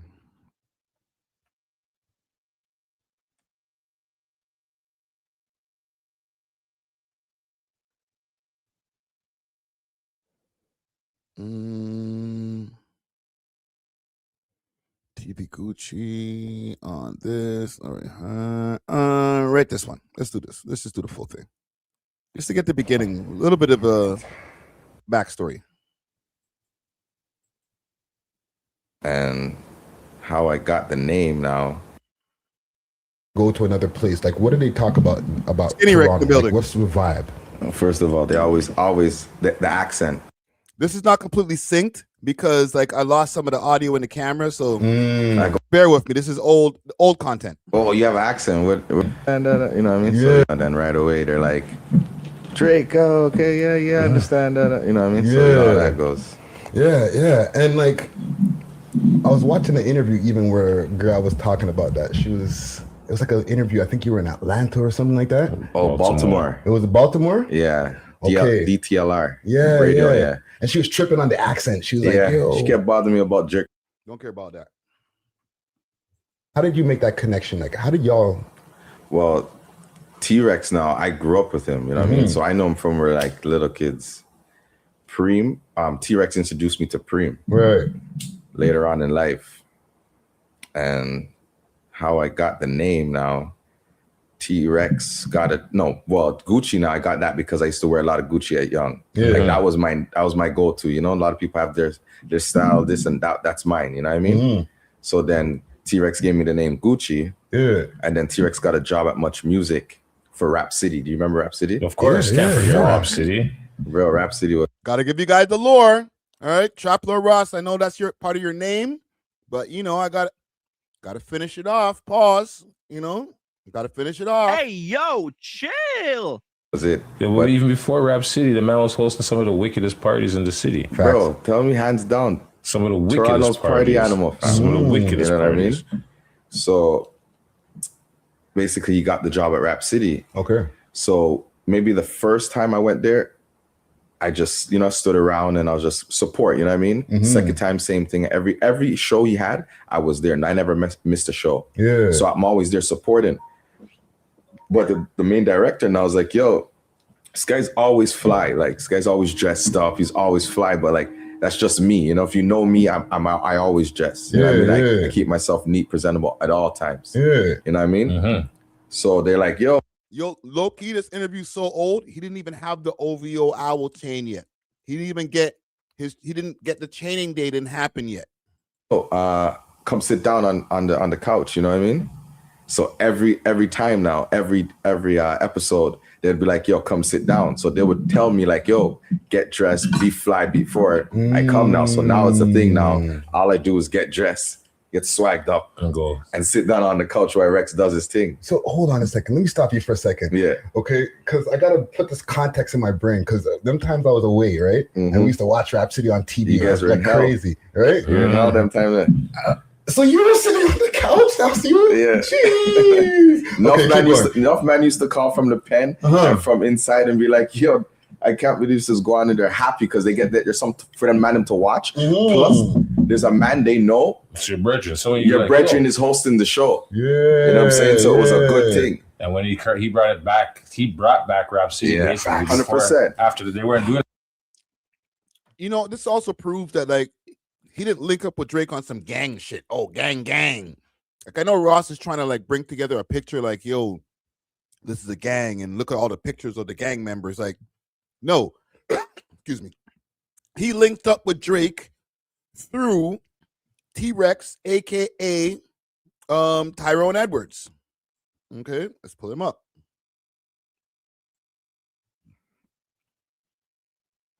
You better call Tyrone. Call me, aka Mr. One Love T.O. All right. Media Man from Time. He was host of Rap City back in the days. You know what I'm saying? So Drake, knowing man like him, thought through some gang, twisting it up and twisting it, right? AKA DJ Natural's big brother from another mother, right? Watching Blood Clot. Facts. He do kind of look DJ Natural in the face. Pause. Cadillac is Canada's #1 luxury EV brand. I hung out for a day and now I understand why. I got invited to Cadillac's Canadian Technology Center. Yo, he's a don. Okay, this guy is not like no little youth, bro. Watch him. He works for E Hollywood or All right, so let's do a quick recap. E-Talk Canada. In less than 24 hours, we've seen a lot of progress. We've seen an 18-year-old win a car. We've seen a kid cut his hair right here just to mark the moment. And this is all. And I'm sure you got bare pictures of Drake. You got, like, if you just keep on scrolling, you'll find a picture. Watch the man at the Oscars, blood clot. Y'all ain't got fits like this. You ain't got fits like this. I don't got fits like this. Yo, one stripe here, match this, bonk, bonk. Nigga. What you know about that? You ain't got this. TV Gucci, right? Right? Anything happen, TV Gucci got my back. All right, come on, come on.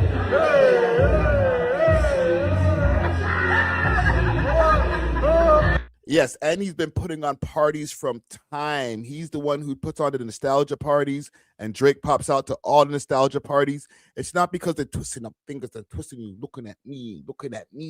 No, it's because niggas is in the music business and entertainment business and shit. Right? That's his brethren from time, G. From time, G. Rap scene. No, they cut it off. Yeah, and now we're talking about T-Rex, Mr. Tyrone from E-Talk Canada. Yeah, Tyrone Edwards, yeah. Yeah, not for the people that don't know. We're talking about exactly. Tyrone Edwards. He's T-Rex in the party. In the party scene. But his day-to-day job. Tyrone Edwards. Day-to-day job. Yes. 9 to 5. Real time. He's E-Talk Canada. 100%. And Mr. Our audio was a mess back then. My bad, gang. This is freaking, what year did I drop this? Holy, 6 years ago. You know, work in progress. Way better now. One Love to You. Mr. One Love to You. Mr. One Love to You. So back them times now, you weren't rapping them times. Nah. Yeah. Who cares about it? We used to ask a lot of rapidy rap questions. What about your studio process? Man, fuck all that. Let's get to the shit. Right? And now, that was a crazy fit back then. I think I had the Gucci fit on too, fam, because I knew TV Gucci was coming in there. Had to put on my Gucci hat with the Gucci shirt that don't fit me no more. It was a time, those were the days. Skinny Rick. I'll be back.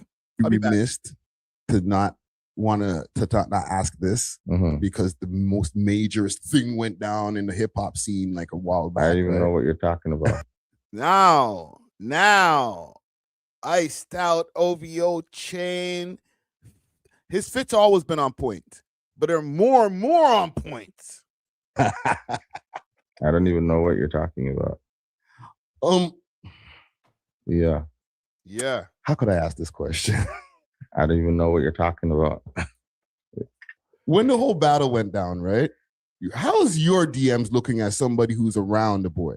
Are people like getting information? You know what I'm saying?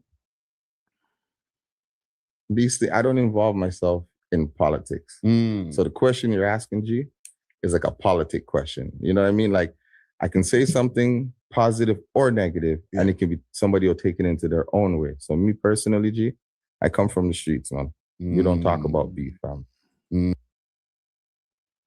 Anything happen, TV Gucci got my back. Talk to him.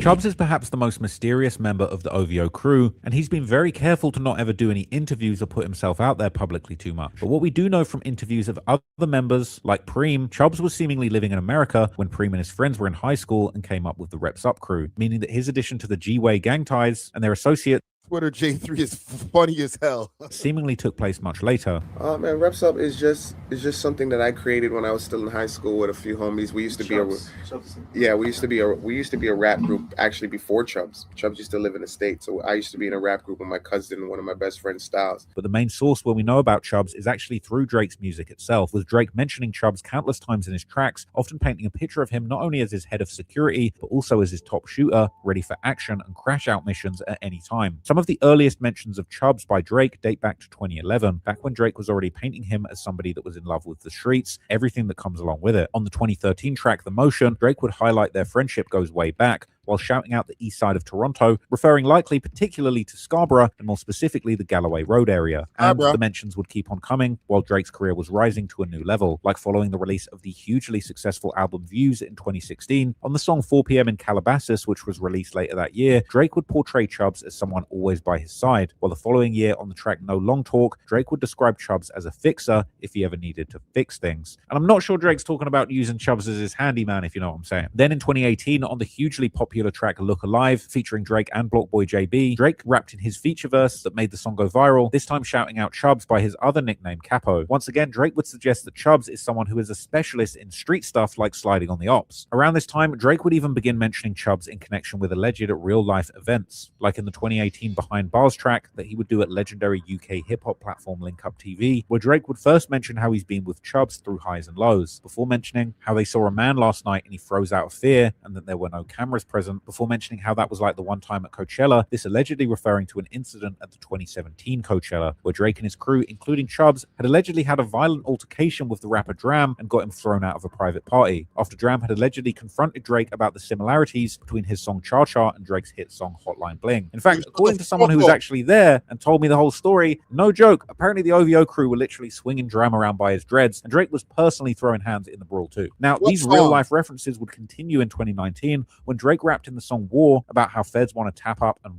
Because like, what song? What? Hotline who? But give you a hotline box in your mouth, bridge, and shut up. Shut up, Rasta. Oh shit, that's wild. by his phones. Hold on, let me, because I feel like they didn't mention something.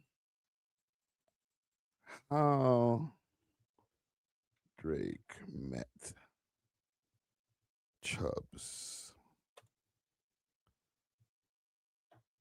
Bing. Swamp Stories. How Drake met his best friend Chubbs. I think I'll go with my story. One thing that I forgot to cover here when it came to the whole Drizzy Drake thing. Not on the Bobby Altoff chick and stuff like that. There was one thing I missed since we were on vacay. I posted it on my personal page. I cover up if we could.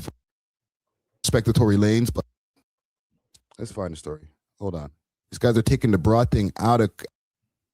Watch her. I'm gonna take the towel. Oh my God, Drake. Let's go. Watch for Chubbs. Don't walk me down in a fight once upon a time. Here we go. You know what I'm saying? Yeah. He got hands. For the people who really remember like the story, the origin story, he held Drizzy down in a fight once upon a time. Okay, let's take it back. He held Drizzy down in a fight once upon a time, and in Montreal. Okay, back in those times, like this is when Drizzy had a little fro, and he was driving the Range Rover, or I think this is right before he started driving the Range Rover. You see him downtown Toronto driving the Range. You're like, oh, gotta do your research. Oh shit, he made it. He didn't make it back then. He was already up. He was coming up, right? But we were like, he made it. They had he was doing something in Montreal. I think he was doing a show. I don't know. I don't know that part of the story. It's way back. And outside the club, some mans rushed him. Okay. And back in the days, he was having an issue with people always testing him. People always be trying to test the light-skinned guy. You know what I'm saying? And from out of nowhere, Chubbs and a few of the G-Way mans, bam, held him down. Yo, this guy's from Toronto. We don't even know him, but let's hold him down. And that was the smartest thing that dude has ever done in his life. Okay? Because now, he's right there. See that? That's true. I do look younger here. It's not that long ago. Podcasting aged the hell out of you. 2 years ago. I might have had some hair dye in her or something like that. I don't remember. And when I had that little short stint of trying the box of hair dye. So maybe. just like Chubbs did Detail. This referring to a lawsuit that producer Detail would file against Drake, claiming that Chubbs had actually beaten him up on Drake's orders, sending him to the hospital with a broken jaw that probably had to get wired, along with other injuries that required several surgeries. However, this lawsuit was later suspiciously thrown out by the judge because Detail failed to appear at the final status conference. Now, the following year in 2020, as the COVID pandemic kept everyone inside, Drake would release the first single from his upcoming project, Dark Lane demo tapes, titled Tootsie Slide. The song was low-key like a party song that was also a metaphor for street stuff, with Drake singing on a song that he's made a commercial dance track, but is low-key really about street. I hated that song. Street activity. The stuff with Drake singing on a song that he's made a commercial dance track, but is low-key really about street activity. The music video for the song would show Drake walking alone around his enormous Toronto mansion while dressed up in a Nike ski mask, all while rapping about how he and his crew will do crimes by themselves if other people are moving shaky, and he would even say that if he's moving too shaky to shoot, then Chubbs will be the one who finishes the mission by himself. Once again, painting Chubbs as his #1 goon who is not afraid of doing anything that Drake is too shaky to pull off. The same sentiment was actually echoed in the 2021 song The Remorse, where Drake paid his respects to Chubbs, rapping how he had pulled up to him every time that he needed him. While in the 2022 song Churchill Downs by Jack Harlow, Drake would rap in his feature verse a clever wordplay, first saying how people like to test them like they know what they're on, while Chubbs got the magazine cover like Rolling Stone. A metaphor meaning that Chubbs has got the magazine of his weapon concealed, but he is ready to show it off and shoot if someone really decides to try OVO. In 2024, while Drake was having his back-to-back bar, Chubbs got the magazine cover like Rolling Stone. Bars. Oh, Kendrick could never. I'm playing. He could still. track war with Kendrick Lamar, even Kendrick would mention Chubbs' reputation as Drake's shooter, rapping in the song Euphoria how he likes the singing Drake, not the Drake that tries to act tough, and that Drake is going to make Kendrick bring Puff back, meaning Puff Daddy or Diddy, this allegedly being a reference to an incident where Diddy had actually slapped Drake all the way back in 2014 at DJ Khaled's birthday bash. And if you want a full breakdown of that, it's on my channel from years ago. Kendrick would go on to say, let's see if Chubbs really crashes out for Drake, like he keeps implying in his songs. So clearly, all of these mentions of Chubbs as Drake's main muscle and shooter and goon have made him a popular topic of speculation on platforms like Reddit, where people still debate just how deep in the streets he truly was. But Chubbs is not the only alleged demon in Drake's camp. Another commonly mentioned member with a very, very dark reputation is Barker, aka Barker Not Nice, who also was part of Drake's security team and has ties to the G-Way and reps up. Unlike Chubbs, Barker has put himself out there, releasing his own music for close to 10 years that have millions and millions of views on platforms like YouTube, as well as featuring on Drake's songs several times. But Barker has also been shouted out by Drake in his songs, like on the 2014 track Schemin' Up, where Drake asked for the freedom of the former G-Way leader Tyson Riley, aka Greasy Money, while also calling for the freedom of Barker in the same lyric twice. So with Barker, we don't have to speculate about his criminal past because it's been very well documented in the media and in the courts. Born in 1979, after spending his childhood in Montreal, Barker moved to Toronto, He's just like me. We're almost the same age. We're both born in the 70s. He said 79. I'm 75. Yo, what up, Barker? What up? MT Alien, what up?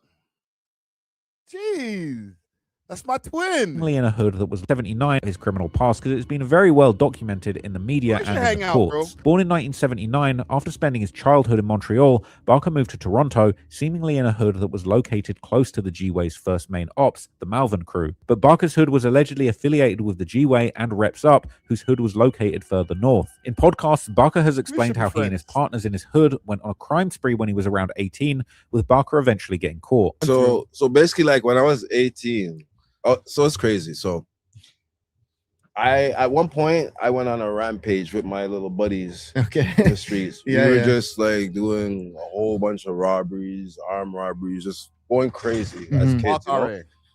And anyways, long story short, I ended up getting caught. And I ended up taking the charge. Like they didn't have anything on any of my other friends, but they wanted me to roll over on them. He would receive a 2-year and 7-month sentence, and after completing it, he was back in the streets. In 2001, Hold on. El Manito, he said I'm not his long lost Bajan brethren. I think his background might be Bajan too, fam. That might be like down to the T. Holy shit.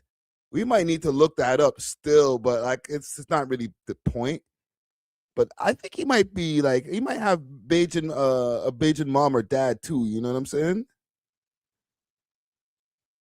That might be my long lost brother right there. Yo, Baka, call me. I'm playing. Barker, real name Travis Savory, would end up getting I know y'all niggas hate me. entangled in the biggest case of his life, as he was convicted on an attempted murder charge, receiving a hefty 13-year sentence. However, he was able to appeal the conviction in 2005 and once again was able to return to the streets of Toronto. But it didn't take long for Barker to end up back in trouble once again. And in 2006, there would be the first mention of him in local media when he was busted in Toronto's East End with guns and drugs, namely crack, with him receiving a whopping 19 firearms and drug charges. The next mention in the newspapers would come already the following year, and this time it was part of a case involving none other than the original leader of the G-Way, Omar Demetrius, aka O, who is now seemingly known as Lloyd Demetrius. After first fleeing to Jamaica in 1999 following the shooting where he hit a man twice, Demetrius had tried to return to Canada under his own name already the following year, leading to him getting slapped with a 9-year sentence for attempted murder. Already in 2005, he was getting paroled and deported back to Jamaica. But now, he had somehow managed to sneak back into Canada, but again, he was captured after a 2007 shooting incident where Barker was also one of the men charged. But Barker's most controversial case... Yo, also, big salute to Trappler Ross. You know what I'm saying? I just spoke to him not too long ago, giving him a big up for this, okay? So, you know, he knows what I'm doing a reaction to this video right here. Salute to Trappler Ross. This would take place in... He's been on the show multiple times. 2014, embarrassingly, when he was already part of Drake's security team. In June of that year, he was arrested and charged with multiple prostitution and trafficking related offenses, which had involved a 22-year-old woman whom prosecutors alleged that he had forced into prostitution. The following year in May, Barker would end up pleading guilty to assaulting the 22-year-old woman, receiving a light sentence of 6 months. But since he had already spent 10 months in jail, he was allowed to go free immediately, with Drake himself celebrating the release on Instagram by writing how there was something in the air today and a lot of good things happening at once. But this one means the most. Been waiting for 11 months, Barker finally home. It was seemingly about a year later when Barker would make a transition from Drake's security team to a rapper, actually signing to Drake's OVO label and beginning to drop songs and music videos back to back, with his first music video for the track titled TCHC appearing to be filmed in his old hood in Scarborough. By 2017, Barker's rap career would truly take off with the release of Live Up to My Name, a song whose music video has since amassed more than 16 million views on YouTube. The video shows Barker enjoying the high life in Los Angeles, while later scenes feature him wearing a sweater with a large golden OVO logo on it. The video also includes appearances from several prominent artists like Sway Lee and Slim Jimmy from Ray Shremmerd, Nav, and also The Weeknd, who was still closely associated with the OVO camp at this point before the eventual falling out with Drake. Even Drake himself would make an appearance, clearly proud of his new signee and muscle. But unfortunately... And he wrote the song. Ross, don't do that. He wrote the tune.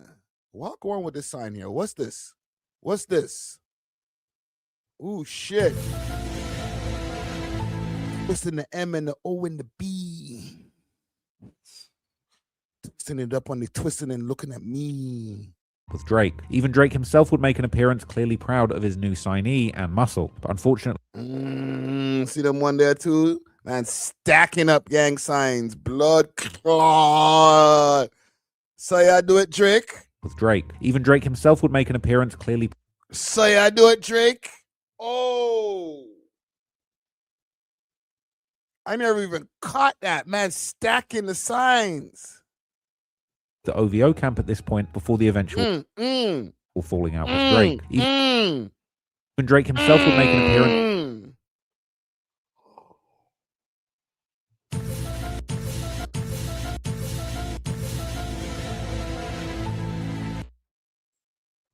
Associated with the OVO camp at this point before the eventual falling out. 3. Oh, there was 4 in there. Oh shit. He's stacking them so quick I can't even catch him. With Drake.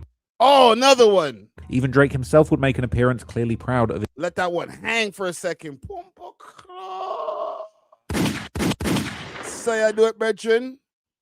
His new signee and muscle. But unfortunately, 2017 would also end up being a tragic year for Drake, OVO, Reps Up, and the G-Way Alliance, as one of their main members, called Fifth, real name Anthony Sora. I know, right?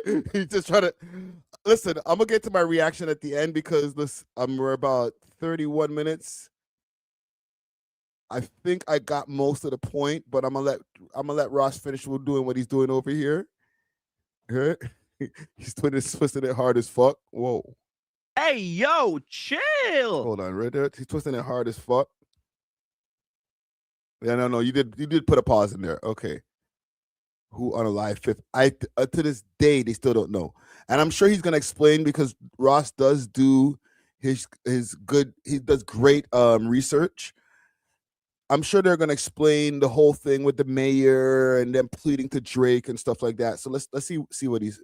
If he doesn't, then I'll show you guys. Perez was gunned down on September 14th in what appeared to be a targeted assassination. Afterwards, Drake would post a heartfelt tribute to Fifth on Instagram, saying, "RIP to one of our family members, our brother. I still can't even believe this morning was real. It was an honor to have shared years together." Hold on, sorry to stop the video, gang. No, I thought Ross was OVO like act. Quite the opposite, sir. It's to the point where I had to ask him in the interview, like, bro, are you worried about the man's like trying to get at you? Because you've said some heinous things in some of your freaking documentaries about Drake. Like if you think Kendrick, and listen, salute to Ross, he knows, okay? The videos exist. But if you think Kendrick was trying to call this guy a PDF at one point in time, he might have went through Trap Lord Ross's videos for the ammo.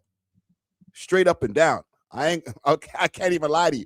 Ross know it too, fam. His videos, he used to say some flagrant things. Not like, oh, you a bitch, you a hoe, nothing like that. But like, he used to be calling man some insinuating some flagrant things before. You know what I'm saying? I never found it funny, Drizzy. And I will always keep your memory alive forever, Fifth. Drake would also serve as a pallbearer at Fifth's funeral 2 weeks later, showing that there was indeed a genuine connection between these two, and Drake actually was clearly close enough to Fifth to attend his funeral. Damn. I didn't even know that.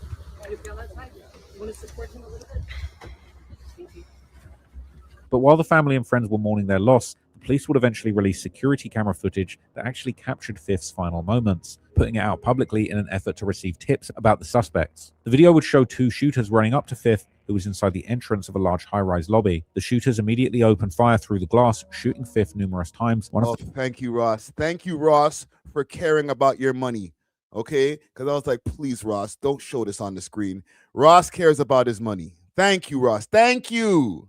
Them even opening the door to the entrance and shooting some more to guarantee the kill, then wiping the door with his shirt in an apparent... This was insane. There's many times I've actually spoken about this to you guys on the live stream, but I just talk about it because if I go pull up the raw YouTube video, it's going to automatically demonetize the video, fam. It might just start making him go look through my whole channel because this is one of the most gruesome shootings I've ever seen in Toronto history. As a man who's been here since like 97, like the way that the level of urgency that these two guys had towards killing Fifth was unbelievable.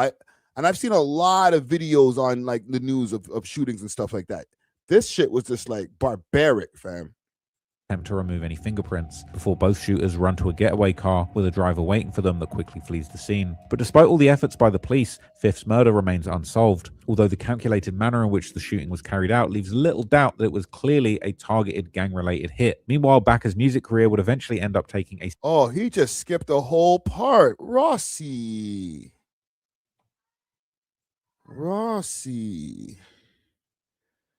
Toronto mayor. Please for Drake to speak. Let me see if a story will pop up on these internets about this. It's going to be an old one, so it's not going to be anywhere near here. Thanks, Drake, for support on the Raptors. Nope.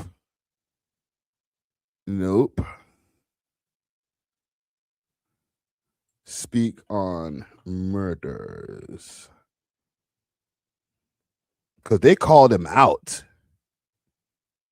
And they were like, yo, bro, you're not going to say nothing, fam?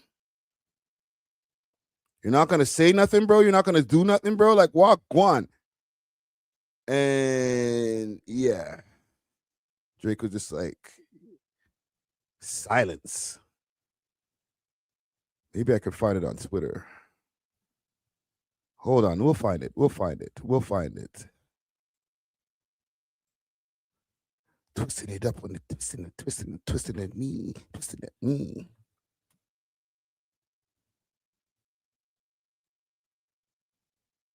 Look, 2017. In September of 2017, the Toronto Mayor John Tory and the Toronto Police Service publicly urged Drake to use his social media platform to help solve the murder of his close friend Anthony Fifth Soares.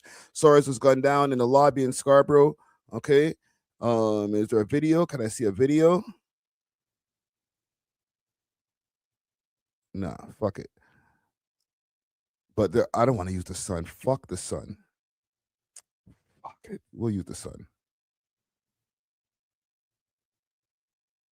All right. He's begging. Drake was close enough to one of the city's latest murder victims that he turned to social media to express his grief of his friend. And they put friend in quotation marks. Listen, I'm reading The Sun. The Sun's a piece of shit publication, so take it with a grain of salt. Was viciously gunned down at a Scarborough high rise. The Toronto-born rapper got a tattooist to ink the portrait of Anthony Soares, 33, on his skin in the aftermath of the September 14th killing at 6th Glenmorgan Drive, a Toronto community housing. But days after, the Toronto Police Homicide Sergeant Gary Giroir suggested Drake post an appeal to his 36.2 million Twitter followers. The hip-hop superstar has yet to urge anyone with information on his pal's murder to come forward. Right? And then they said, I would hope every single citizen from Drake, through myself, through everybody else who lives here, would do whatever they can at this point and any time to help the police. Okay? Man said, crickets. I am not helping y'all niggas with shit. Not that he's trying to diss his brethren, but like, he's not trying to go and be like, oh, I'll tell you guys everything. I'll tell you everything I know. Nah, bro. Not trying to say that this makes them a gang, but it just makes the niggas ain't some snitch shit. That would have crushed Drake's career if he made a tweet. Hey, if anybody can help me find the murderer of my friend, call 222-TIPS. Then that would have been put into the freaking 2024 rap battle for sure. Serious blow in 2024 when his past came to haunt not only him but also Drake, as Kendrick Lamar released his chart-topping diss song Not Like Us, a track that many considered to be the knockout punch in their highly publicized rap beef. In that song, Kendrick would diss not only Drake but also OVO members like Chubbs and most notably Baka, whose past charges involving a young woman gave Kendrick a powerful angle of attack. By drawing attention to Baka's role within OVO, Kendrick added further credibility to the song's main theme that was accusing Drake and members of his inner circle of behaving like predators with young and underage women. Phrases like A minor, certified lover boy, certified PDF, say Drake, I hear you like him young, Baka got a weird case, why is he around? All these lines ended up going super viral, and they had the whole world laughing at how the OVO crew had been dealing with women. This was made even worse by the cover art that depicted. I feel like we're getting further away from the plot. You went into some deep, all these other G-Way, E. And listen, this is all, with all due respect to Trapler Ross. But now we're getting into like Rapland. Ain't nothing gangster about this shit. Drake's famous home on Google Maps with added dots that are apparently used to denote that predators on the ex-offenders register were living there. Baka would later respond to the diss in an interview with the YouTube channel Hot Freestyle, saying how he was about to respond to the diss immediately, but Drake would actually convince him not to do it. Obviously, during like the recent events that happened, like last summer and everything like that, I won't get too much into details with it, bore you with that because we don't care about that too much. But how was it for you to hear all the noise that people were saying, right? People were just talking about stuff that they don't even know about, saying, oh, Ray, this, whatever. Yeah. How did you keep your composure and stay calm? Yo, to be honest with you, man, at first, my first initial thing was to respond. Okay, we lived through this. I reacted to this. Okay, so let's get to the conclusion, because I'll tell you guys before I get to my definitive answer at the end of this documentary, I'm not convinced. Let me check in the poll over here. I asked, is OVO a gang? 58% of y'all so far are saying no. Actually, 57. And 43% of y'all are saying yes. So right now, the no's are winning.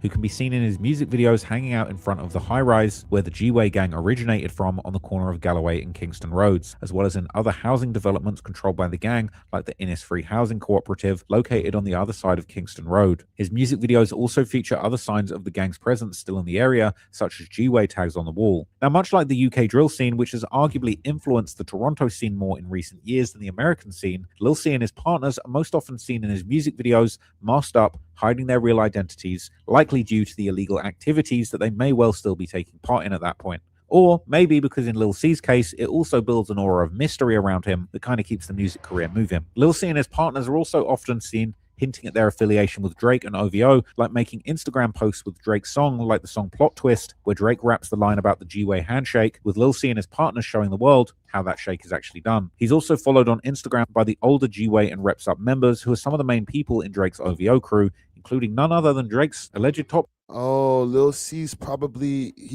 one of the G-Way mans. Interesting.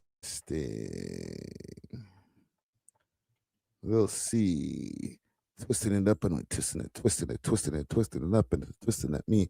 Right? He got Paco over here in his Abby.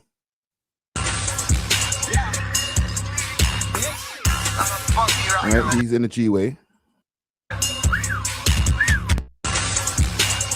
Right? 4301 Galloway Road.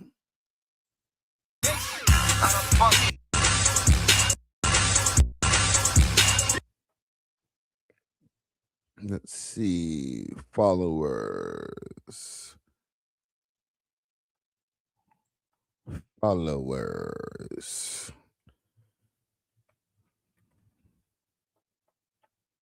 No champagne papia. No. Chubby Chubs. Hush. No hushers. Paco. R.I.P. Paco. Yeah. R.I.P. Paco for real. I think we might have been like the only, or one, not the only, but one of the last people to interview Paco. YTN Paco.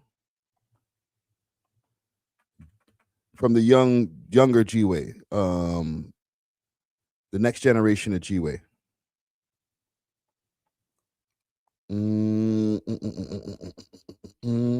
Right, he passed 8 months ago, RIP. We did an interview with him 4 years ago. You good? You're back.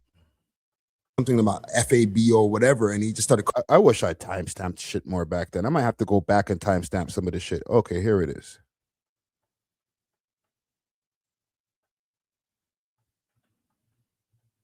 A few more of like the music things like that, right? We already talked about like the freestyling in the studio and stuff like that, right? What was it like when you seen the boy post you in the stories? Fuck. It's like, after the judge today, it feels amazing. Young G-Way. All right. I'm not gonna lie to you and say, yo, fuck, I seen it. I wasn't hyped. Like, the show, when I see it, I was like, yeah, fuck. It's time to actually go crazy, right? Yes. Fuck. Yeah, I mean, didn't mean that I was gonna depend on the man to post me every time, or that. You know what I mean? Because our one post was already love. You know what I mean? Facts. That meant the world to me, no cap. So, you know, what? Did you feel like it was? Shut the fuck up. R.I.P. to freaking Paco, but this nigga was. I ain't trying to hear this nigga. Yeah, that's part of the young generation. So this gentleman right here, RIP once again to this young man, bro. Nice kid, bro. He came through, gave us a freestyle. Big salute to Gucci behind the camera. He gets a salute. All right. Not this suit over here. But he came through, gave us a freestyle. Yeah, man. Good guy, man. But this is the young generation, right? This is who we got in the picture over here. YTN Paco. Shooter Chubbs. So perhaps Drake's lyrics about having young shooters ready to mask up and crash out for him aren't cap after all. All right. Okay. So salute to Trapler Ross.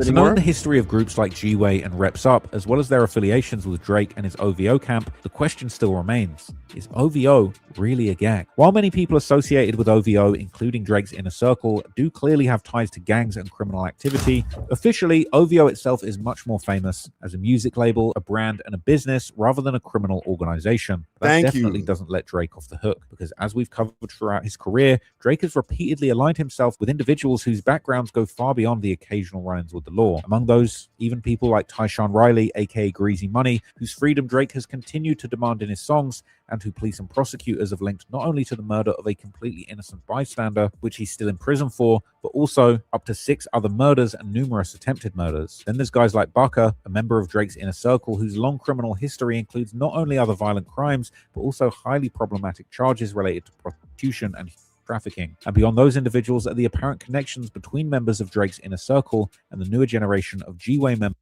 They're not talking about the same 9, Diano. Or Dinaro. I can't pronounce your name, brother, but they ain't talking about the same 9. All right, the Falstaff 9, if I'm not mistaken, because when they showed the pictures over here, where are the pictures? Because they had like a row of pictures. That person wasn't the same 9 from Falstaff. All right.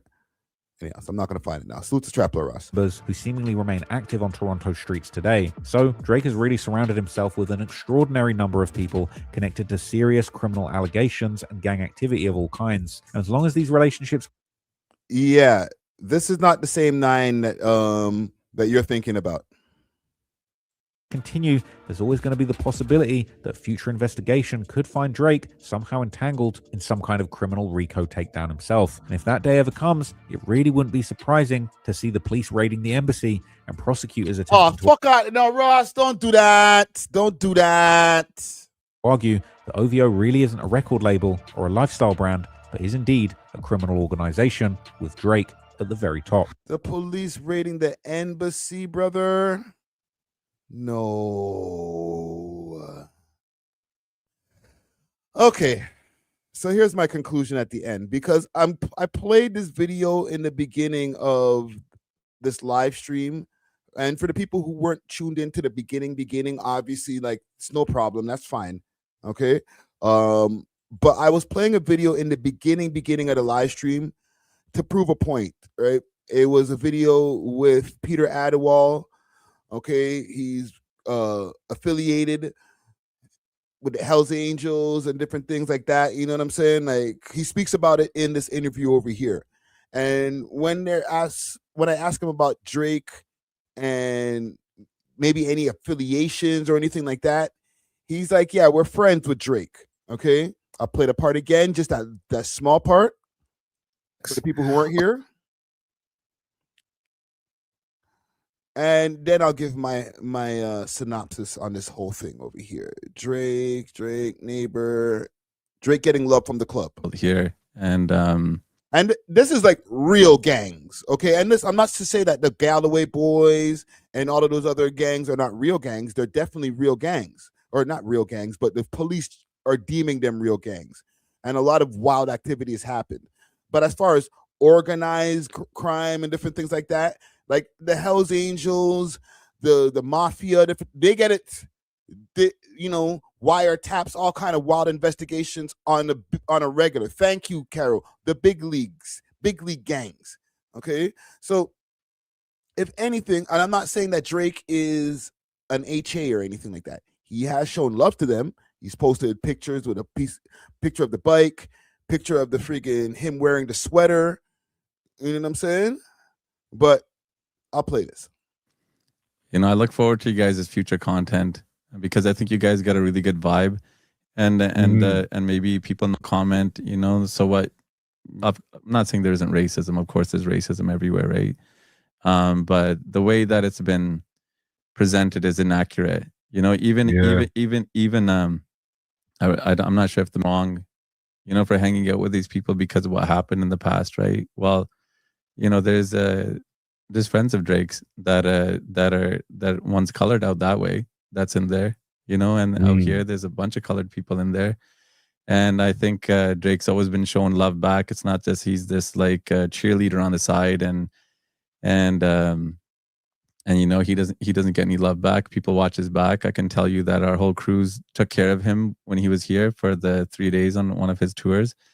Our whole crew took care of him for the 3 days he was here on his tour, and showed him a lot of love.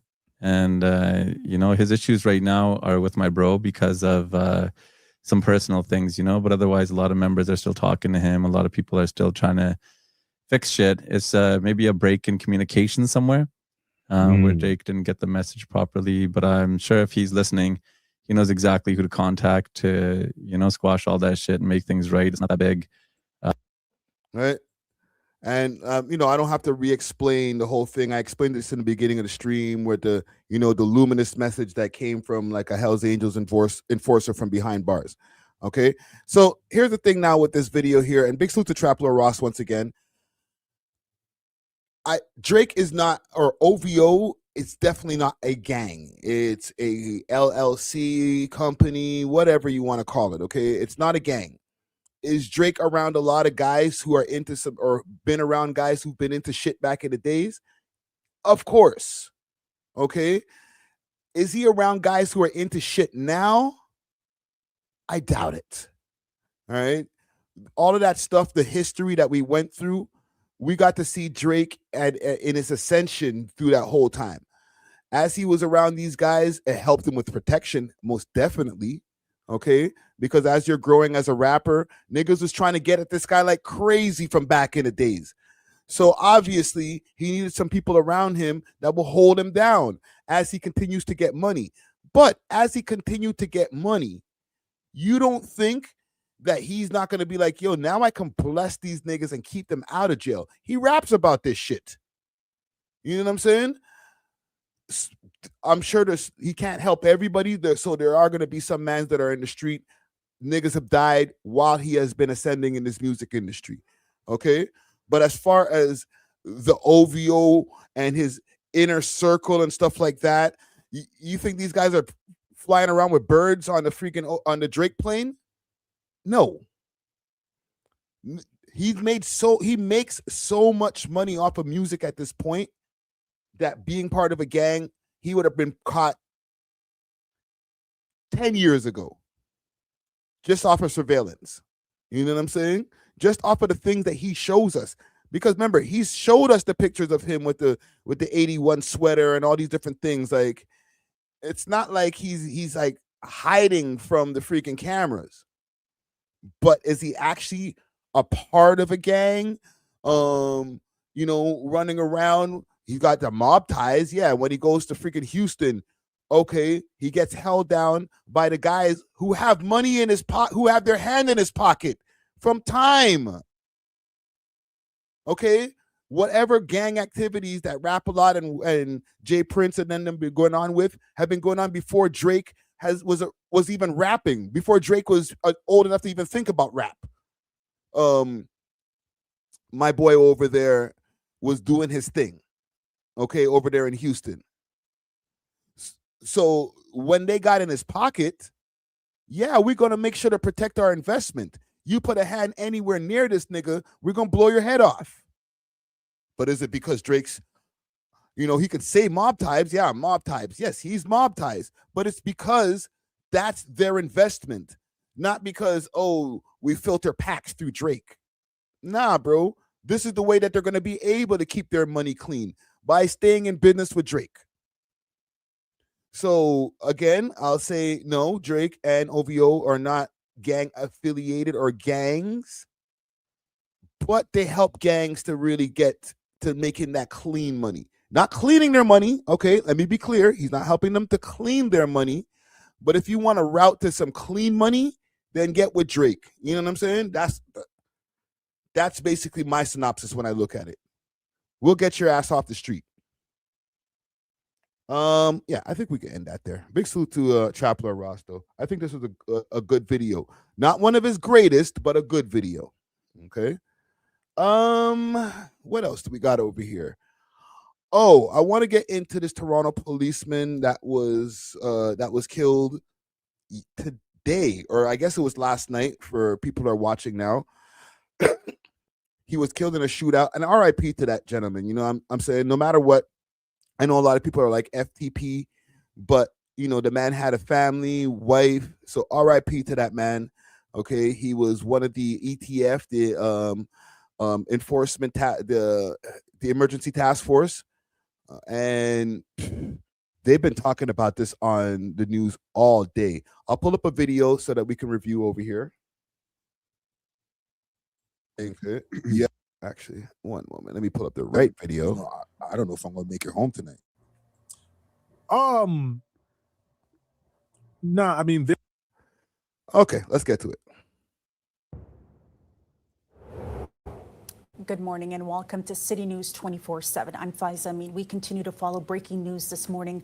A Toronto police officer has died following a shooting in North York, and we've got team coverage on this. Our Karen Seolan on scene near Trethewey and Black Creek Drive, where the SIU is expected to provide an update sometime today. Our Fiaba at Sunnybrook Hospital, where an emotional Chief Myron Demkew just spoke with media. Fia, let's start with you right there. We are getting more details on the officer who is being mourned by the police community.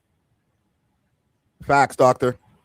Faiza, I'm sure you can't even imagine the impact that the police chief is feeling right now, considering just less than 24 hours ago, he was by Keel in the 401 in North York by the OPP detachment right beside the coroner's office, paying salute to another OPP constable who lost his life in the line of duty. And now he had to break this news about one of his own men losing their life in the line of duty. 43-year-old police constable Mark Pinizzotto, about 18 years with the Toronto Police Service and just over 5 with the Emergency Task Force. Chief Demkew saying that he has spoken with Mark's family. Words cannot describe the impact of this loss that the family is feeling right now. He was saying that the family was expecting Mark to come home this evening, and now that is not the case. Now they're thinking there are no thoughts, truthfully. What can a family think in a time like this? Losing a husband, losing a father, losing a brother, losing an uncle. The police force here in the city and right across the province in mourning. Police are saying that this is devastating news for as well Mark's colleagues of the ETF unit, many of whom were here throughout the morning. We know that Karen will provide more details as to what unfolded that led to this tragic moment here at Sunnybrook. But we do know that Constable Mark Pinizzotto was part of the ETF. For the people who are outside of Toronto or Canada, period, ETF is basically the equivalent of the SWAT team. Force that was conducting a sort of raid out in North York by Martha Eaton Way near Black Creek in Trethewey when this tragedy happened. Here's more from Chief Demkew just talking about the profound loss and just the impact that it's had right now. And he said there's simply no words. I think there's a deep sadness and sorrow. This guy's choked up.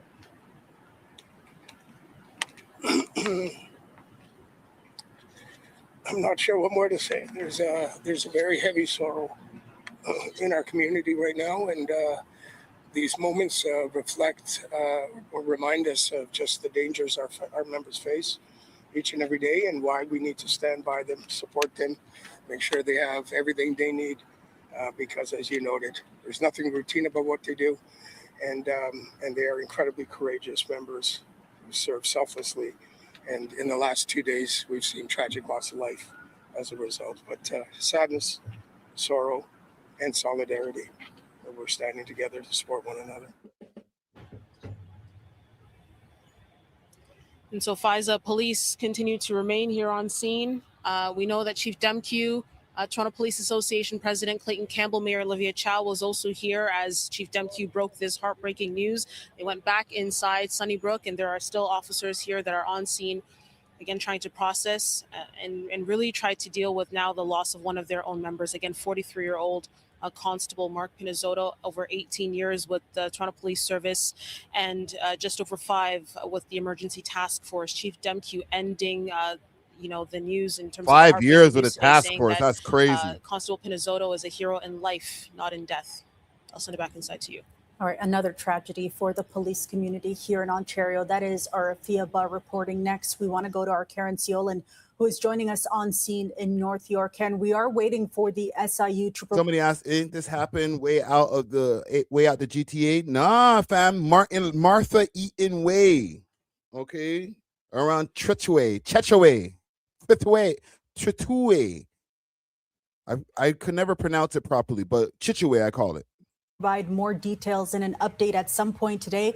We'll bring that to you when it becomes available. For now, though, what do we know about what unfolded early this morning? Well, Faiza, what I can tell you is that a bevy of Toronto police cruisers line the streets leading up to this residential apartment complex where inside 43-year-old Constable Mark Pinizzotto was part of a group of Toronto police officers who were carrying out a search warrant just before 6 o'clock this morning. That is when police... I wonder if they're going to show the picture of the youth. A gunfire erupted. There was an exchange of gunfire as they've described it. Pinizzotto was struck. He was taken to hospital in critical condition where he later died. Now, the police chief confirmed that the investigation that led to this search warrant where Pinizzotto was tragically killed concerned a number of shootings, including the shooting earlier this year at the U.S. consulate on University Avenue. Yikes. Now, there were several search warrants executed this morning, according to the police chief. Again, an exchange of gunfire broke out as officers were conducting that search warrant inside this high rise at Trethewey and Black Creek. And again, Pinizzotto was tragically struck. Now, it is important to note that the police chief says there is an outstanding suspect. He has been identified as 19-year-old Zara Jabib. The chief, however, would not confirm whether or not this 19-year-old outstanding suspect was responsible for the shooting. As you mentioned, the province's police watchdog is here on scene. The Special Investigations Unit, they have now taken over. Oh, they ain't posted his pic. Oh, that's wild. Interesting. I wonder. He's 19. 19 is above the age, so it's not like a youth ban. Interesting. The investigation, they have invoked their mandate, and so we are awaiting an update from them in which they they invoked will the be able to mandate. provide further details about how this unfolded this morning. For residents of this high rise, though, they went about their mornings, some, ushering young children to school, others making their way to work amid this heavy police presence. The shooting, tragically, is not the first instance of gun violence at this particular building. Last August, 8-year-old Jave Roy was struck by a stray bullet while he was in bed with his mother when gunfire erupted outside their unit's window. Many of the residents here, just given the tragedy. The same building? Wow. Yo, that building is a war zone. This story here with Jave Roy. Okay, and this is not a sidetrack. This is all tying shit together. That's wild. Jave.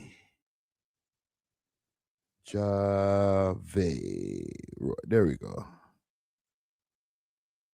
Cursed building for real. Community rallies for change after death of 8-year-old boy Jave Roy. Dozens gathered for the Save the Children rally led by a local Indigenous youth-led agency. It comes in the wake of the tragic death of 8-year-old Jave Roy, whose loss has sparked an urgent call to action to make communities safer for all kids. Such loss. This is his mom, Dukes. It's really about honoring him. NAGB presented a new private member's bill sponsored by MPP Chris Glover that aims to reform bail laws. All right. But the story itself, I can just find it. Just a quick news story. All right, Javoy Roy murder suspect arrested. Okay, they got somebody. Salute to GTV. GTV did interview the mom. All right. And a new lead in this homicide investigation. Police have released images of a vehicle that may be connected to the shooting that killed 8-year-old Jave Roy in North York. Investigators say they're still looking for this car. It's believed to be a white Acura. Police have not released any information on where or when it was last seen, but they are asking anybody with information about the vehicle to come forward. 8-year-old Jave Roy was in bed with his mom back on Saturday, August 16th, when shots were fired toward their building on Martha Eaton Way in the Black Creek and Trethewey Drive area. The boy was struck by a stray bullet. You see the hole there in the window. He was Martha Eaton Way, bro. Black Creek and Trethewey, bro. That place is a war zone.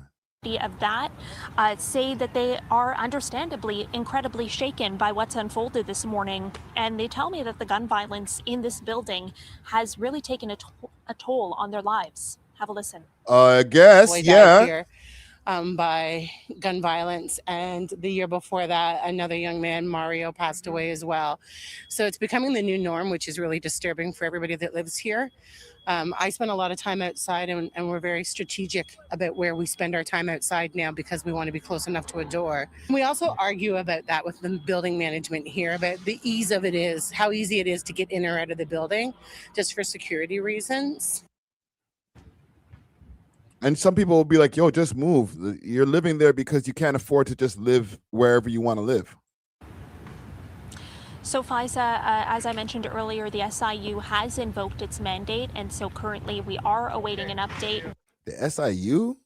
We are told that that update will not come before noon today, so we will carry that live once they are able to provide further details here on City News 24/7. Mosh up.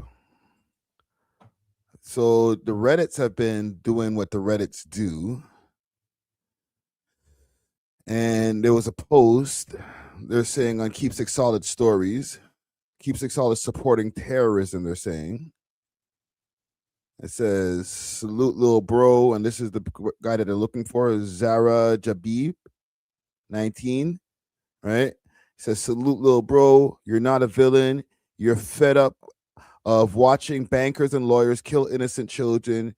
You attack the U.S. Embassy, not innocent children or women. Because apparently he's also suspected of a shooting over at the U.S. Embassy over here in Toronto. You know what I'm saying? But the Reddits is Redditing. One of the youths wanted for smoking the cop in C3 Creek today. Nicholas Bennett, 19, the shooter. Is in the hospital and will be charged with first-degree murder. Zara Jabi, pictured, is currently on the run and also wanted in the shooting. So this is the person that's on the run, but they already got one person. Fam, the Reddit's going Reddit, man. The Reddit's going Reddit. Hold on, let's do a quick refresh. Let me get this off the screen before I do a refresh. Because they might, I've had this up for a while, so they might have new, oh my God, see, told you. Bare misinformation today. So what's this? I guess this is off of 6Buzz. 19-year-old Nicholas Bennett, has been charged with the first-degree murder in the death of Constable Mark Pinziano. So I guess he was not charged. All right, that's why you got to do your refreshes. And this is the same one from 3 hours ago. So that's what the Reddits are saying as far as who is responsible. C3. That's the area, right? TPDK from Time. What the fuck is this? Mandel, killer of Constable Todd Baxter, still claims self-defense, but parole agent. I guess this is somebody else from the area. Yo, there's a lot going on with this case here. There's gonna be a lot more to uncover just with the whole U.S. Embassy thing. You know what I'm saying? It's strange because we did interview a cop once upon a time. Maybe about last year we interviewed a cop. Right, big salute to Constable Dunkley. Right, Dennis Dunkley. And these guys, especially somebody like this dude who was in the ETF, that's serious high risk. Like you're getting a promotion. What's this? Drop the needle. Yeah, you're getting a promotion to get the most dangerous position on the force. Okay, so I know there's always room for corruption because we're dealing with a very, very corrupt Toronto police service. Okay, let's not get that twisted. But I will give them a little credit as far as if you want to be a part of the ETF, which is dangerous as you really must love your job, fam. Like you really must be trying to stop something. Either that or you just want to get closer to the plugs. But bro, these guys, when you see ETF videos of them running into freaking buildings and let me show something. ETF Toronto. I remember seeing these videos like back in the early 2000s, and I was like, holy shit, man. This is intense. Takedowns. Let's do that. The way these guys come through, do they have any videos of the takedowns?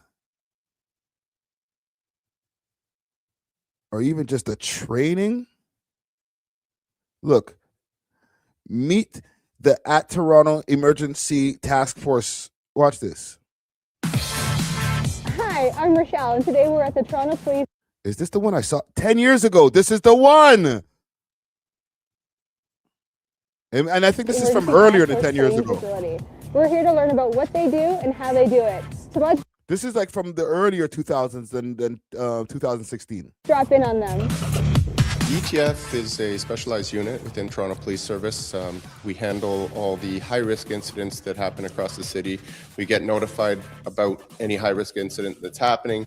High risk could be a person with an offensive weapon, such as a gun or a knife, emotionally disturbed people. Typically, if they barricade themselves and the uniformed officers can't get inside the apartment to help that person, we'll go and we'll take care of them. Everything from negotiating with the person through the door to taking them into custody or apprehending them under the Mental Health Act. The ETF goes to a lot of high-risk incidents across the city.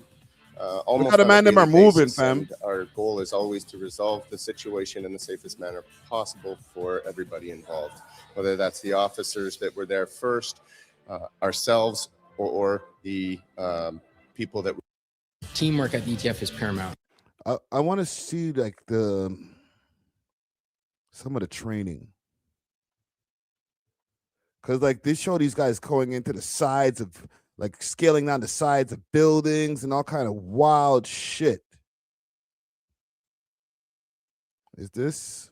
No, this is not it. This is some bullshit. But yeah, I've seen videos of these guys like doing like just the way that these guys get down, bro. You gotta really be. It's like a super cop, fam. The Emergency Task Force ETF is the tactical unit of the Toronto Police Service, established in 1965. Its primary mandate is to handle high-risk situations, such as hostage-taking, encounters with emotionally disturbed individuals, high-risk arrests, war in service, protection details, and crowd control. Additionally, the ETF is responsible for responding to any terrorist incidents that may rise within the city of Toronto. The ETF consists of 82 officers from various units, all of whom are specially trained in tactical operations. It includes 7 special weapons teams, each consisting of 10 officers. These teams are on call 24 hours a day, 7 days a week. Each tactical team is led by a team leader. 24 hours a day, 7 days a week is crazy. And includes assaulters, snipers, bomb technicians, and a negotiator. Wow. All team members are trained as assaulters, enabling them to perform any necessary tasks that require the use of force. TV series Flashpoint is based on the Toronto Police Service's Emergency Task Force. The Emergency Task Force ETF is mod thing. All right, so like this is no joke. Those are the super cops. You know what I'm saying?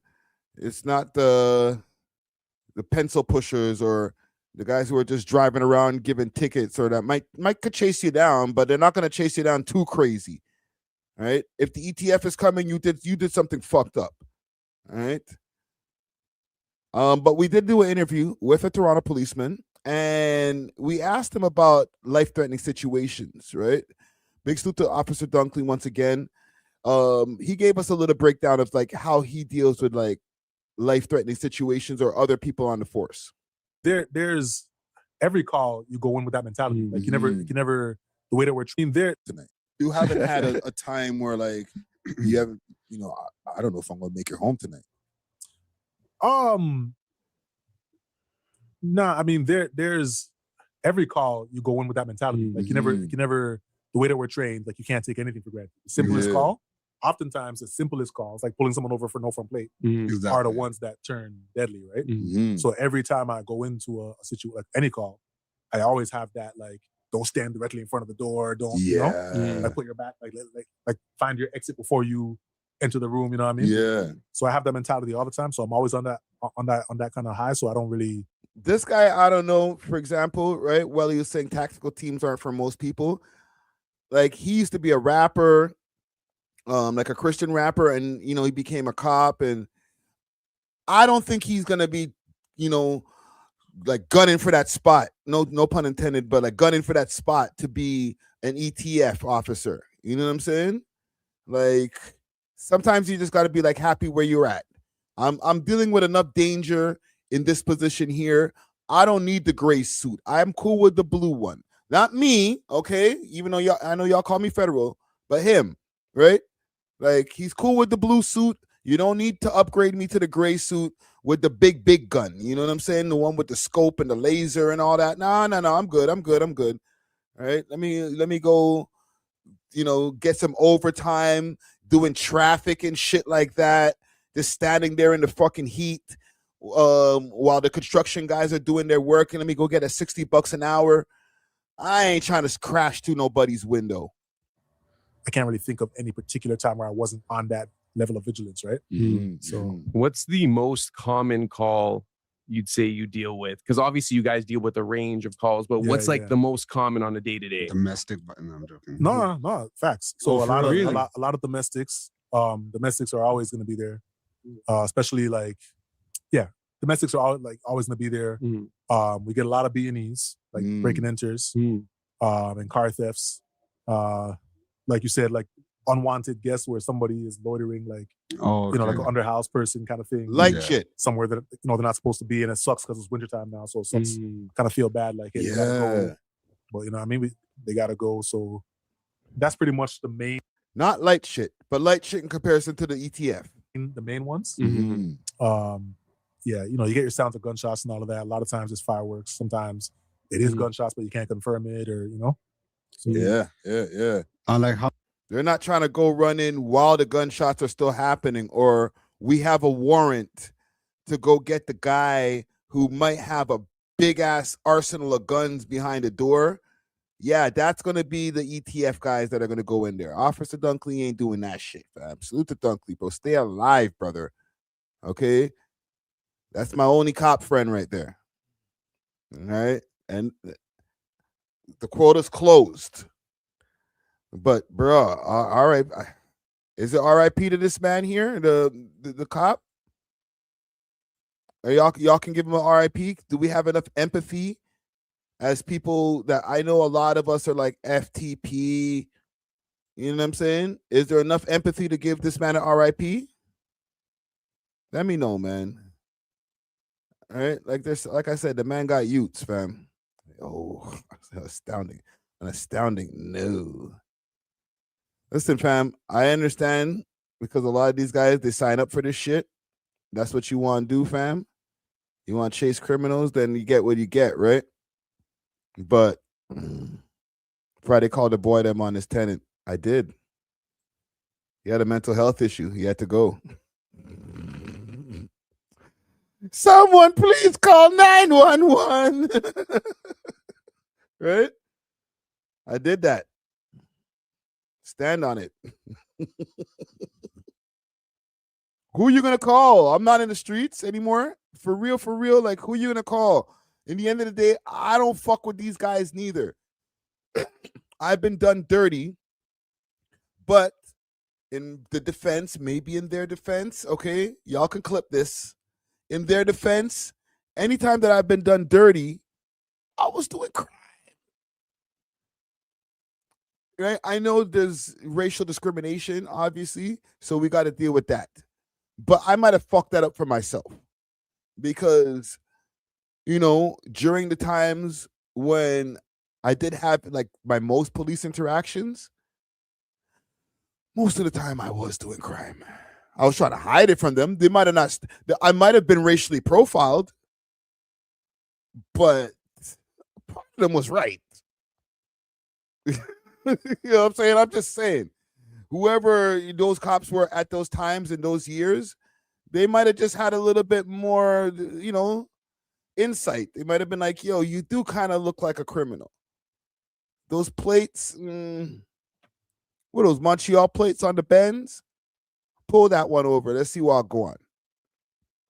True stories, right? Toronto. Hold on. Un momento. I want to go look up this guy right here. Yeah, man. R.I.P. to that man right there. Toronto police shot. All right. See the man here? This is the picture that they're saying that his son here wanted to be posted. All right. He's leaving behind 2 kids, yo. That's wild. Listen, man, RIP to that man. I'll say that myself, and condolences to his family. Okay. Even though we're not, listen, I'm not on the opposite side of them niggas anymore because I'm a civilian, but a lot of people don't fuck with the police.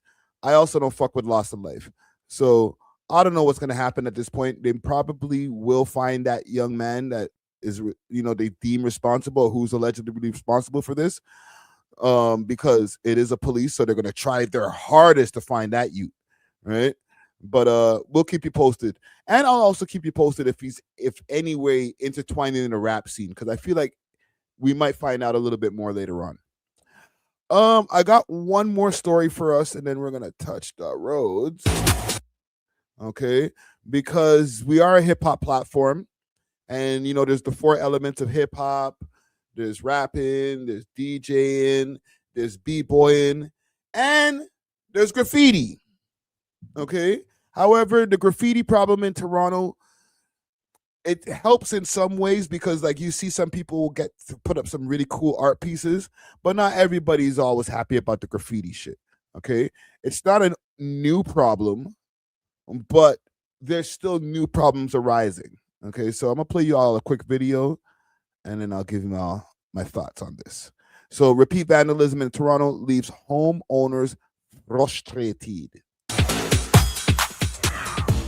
Like so many others across the city of Toronto, this property here in Chinatown has been hit multiple times by vandals. The homeowner here now stuck with a hefty bill to get it cleaned up. Globally, Toronto's Chinatown gets respect. Compared to a lot of Chinatowns in North America, we're one of the best. But it's dealing with an ongoing and growing problem. It's out of control. Tony Louie, president of the BIA here, says they spend around $60,000 a year to pay to clean up graffiti for businesses. But homeowners, like the owner of this Laneway garage, maybe I pay about 5 times. are left on their own to deal with the problem. Come back again. Every time? Yeah. Like right away? Yeah. As frustrating as that has been, another layer of stress for some. We got a piece of register mail requiring us to clean the graffiti on my dad's house. That notice, sent while Annie Wu's 96-year-old father was in hospital, ordered him to clean up the graffiti at his expense.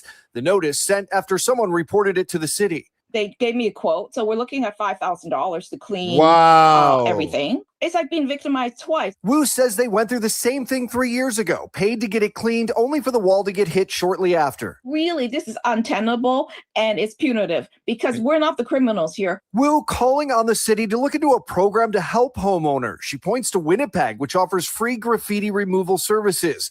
No such program is being considered in Toronto, but city staff say they do help property owners create a mural, something they say deters vandals. That's crazy. Look at that one. That's not good graffiti. That's just like gangs just tagging up shit. There's a difference between, and it's graffiti, obviously, right? And these are, I guess, some artists putting up their tags, right? This just looks like a gang, right? As a child of hip hop, maybe I'm getting old, but I'm kind of mad at this. I'm okay with designated spots where artists can go and do their thing. And I've been a lover of watching graffiti on the trains, even when I used to be in New York back in the days, and see a graffitied up train and see some of the tag that they would put on a train. I'm like, yo, that shit's amazing. But it's a nuisance. But city staff say they do help property owners create a mural, something they say deters vandals. While the property owners responsible for paying the artist, the city will help by supplying materials such as paintbrushes, rollers, and drop cloths up to a value of $3,000, a spokesperson said. But Wu worries that will do little to solve her father's ongoing issue. She's looked into all other city-recommended deterrents. His property actually abuts a public laneway. I can't fence it because unless the city wants to give me 8 feet of their laneway. Wu, who lives in Ottawa, now helping her father comply with the city's 20-day order to clean the graffiti up. This is the problem. The city's like, yo, you need to clean it up. But it's like, fam, why are you making me clean something that you know is going to get tagged up within 24 hours? So you're just trying to gouge me for my bread. Just left it. Let them tag over the tag, over the tag, over the tag. But I'm not cleaning up shit. But you have to. But that's the thing. We can say that I'm not doing it. And the next thing you know, you get a fine. And the next thing you know, they're trying to get you out of your business. So they're literally just trying to gouge you for your bread. Because we're acting like these guys over at City Hall are like regards or something. Like, they know it's going to be back up in 24 hours. Charge them anyway.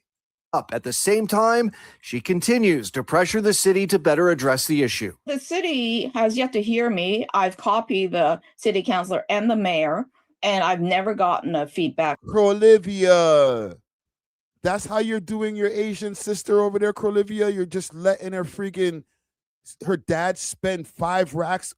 Yo, these guys, imagine how much money they've already spent. He said how much money he already spent. That's actually making my blood boil. And I've never gotten a feedback from them. As always, if you have an issue, story, or question you'd like us to look at.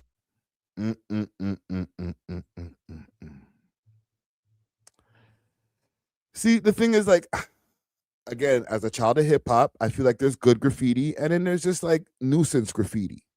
But look, all here, it is like all the walls are covered. Garbage can covered. That's at least 5 racks of work for this person. Okay?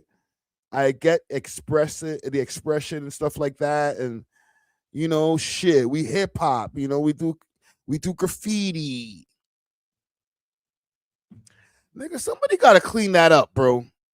And salute to all the taggers out there. Okay, I know some of the taggers out there, that even some of the guys, the legendary taggers, I fuck with y'all. Okay, and most of the taggers that I know that used to be out there graffitiing or freaking tagging up buildings and, you know, going and being able to like tag stuff over like overpasses and shit like that, like really like acrobatic, like how the hell did you get that shit over there? Like, you know what I'm saying? Shit like that. Them mans have now gotten contracts to be artists, and they work in studios. And if they are working outside, spray painting anything, it's a designated area that the city said, okay, go and make an art piece for us.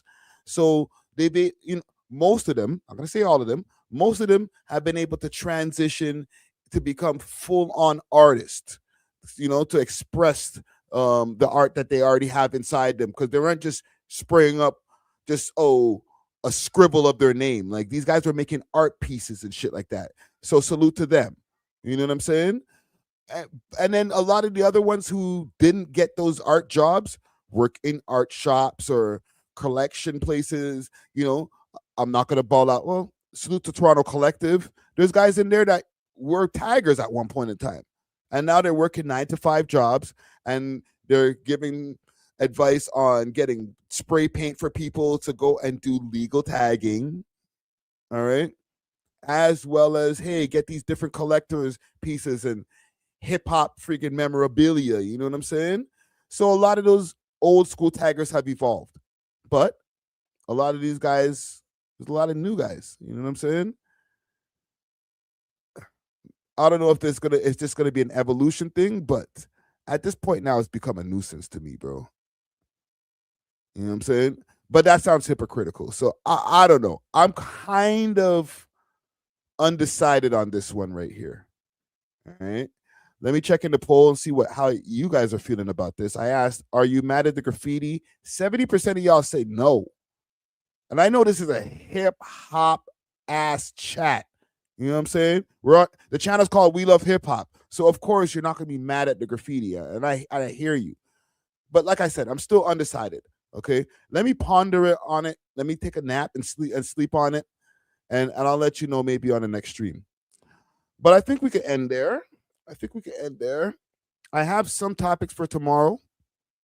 We're gonna react to the What's the Dirt video that he dropped on the beef between Drake and Playboi Carti. Do a full reaction to that. Jadakiss and versus DJ Khaled. That has been happening. I didn't cover that today. I'll cover that tomorrow. And if you guys have any other topics, let me know in the chat under this video over here. This is day 17 of 30. We'll be back tomorrow with day 18 of 30. Until then, we are off of this. Doses.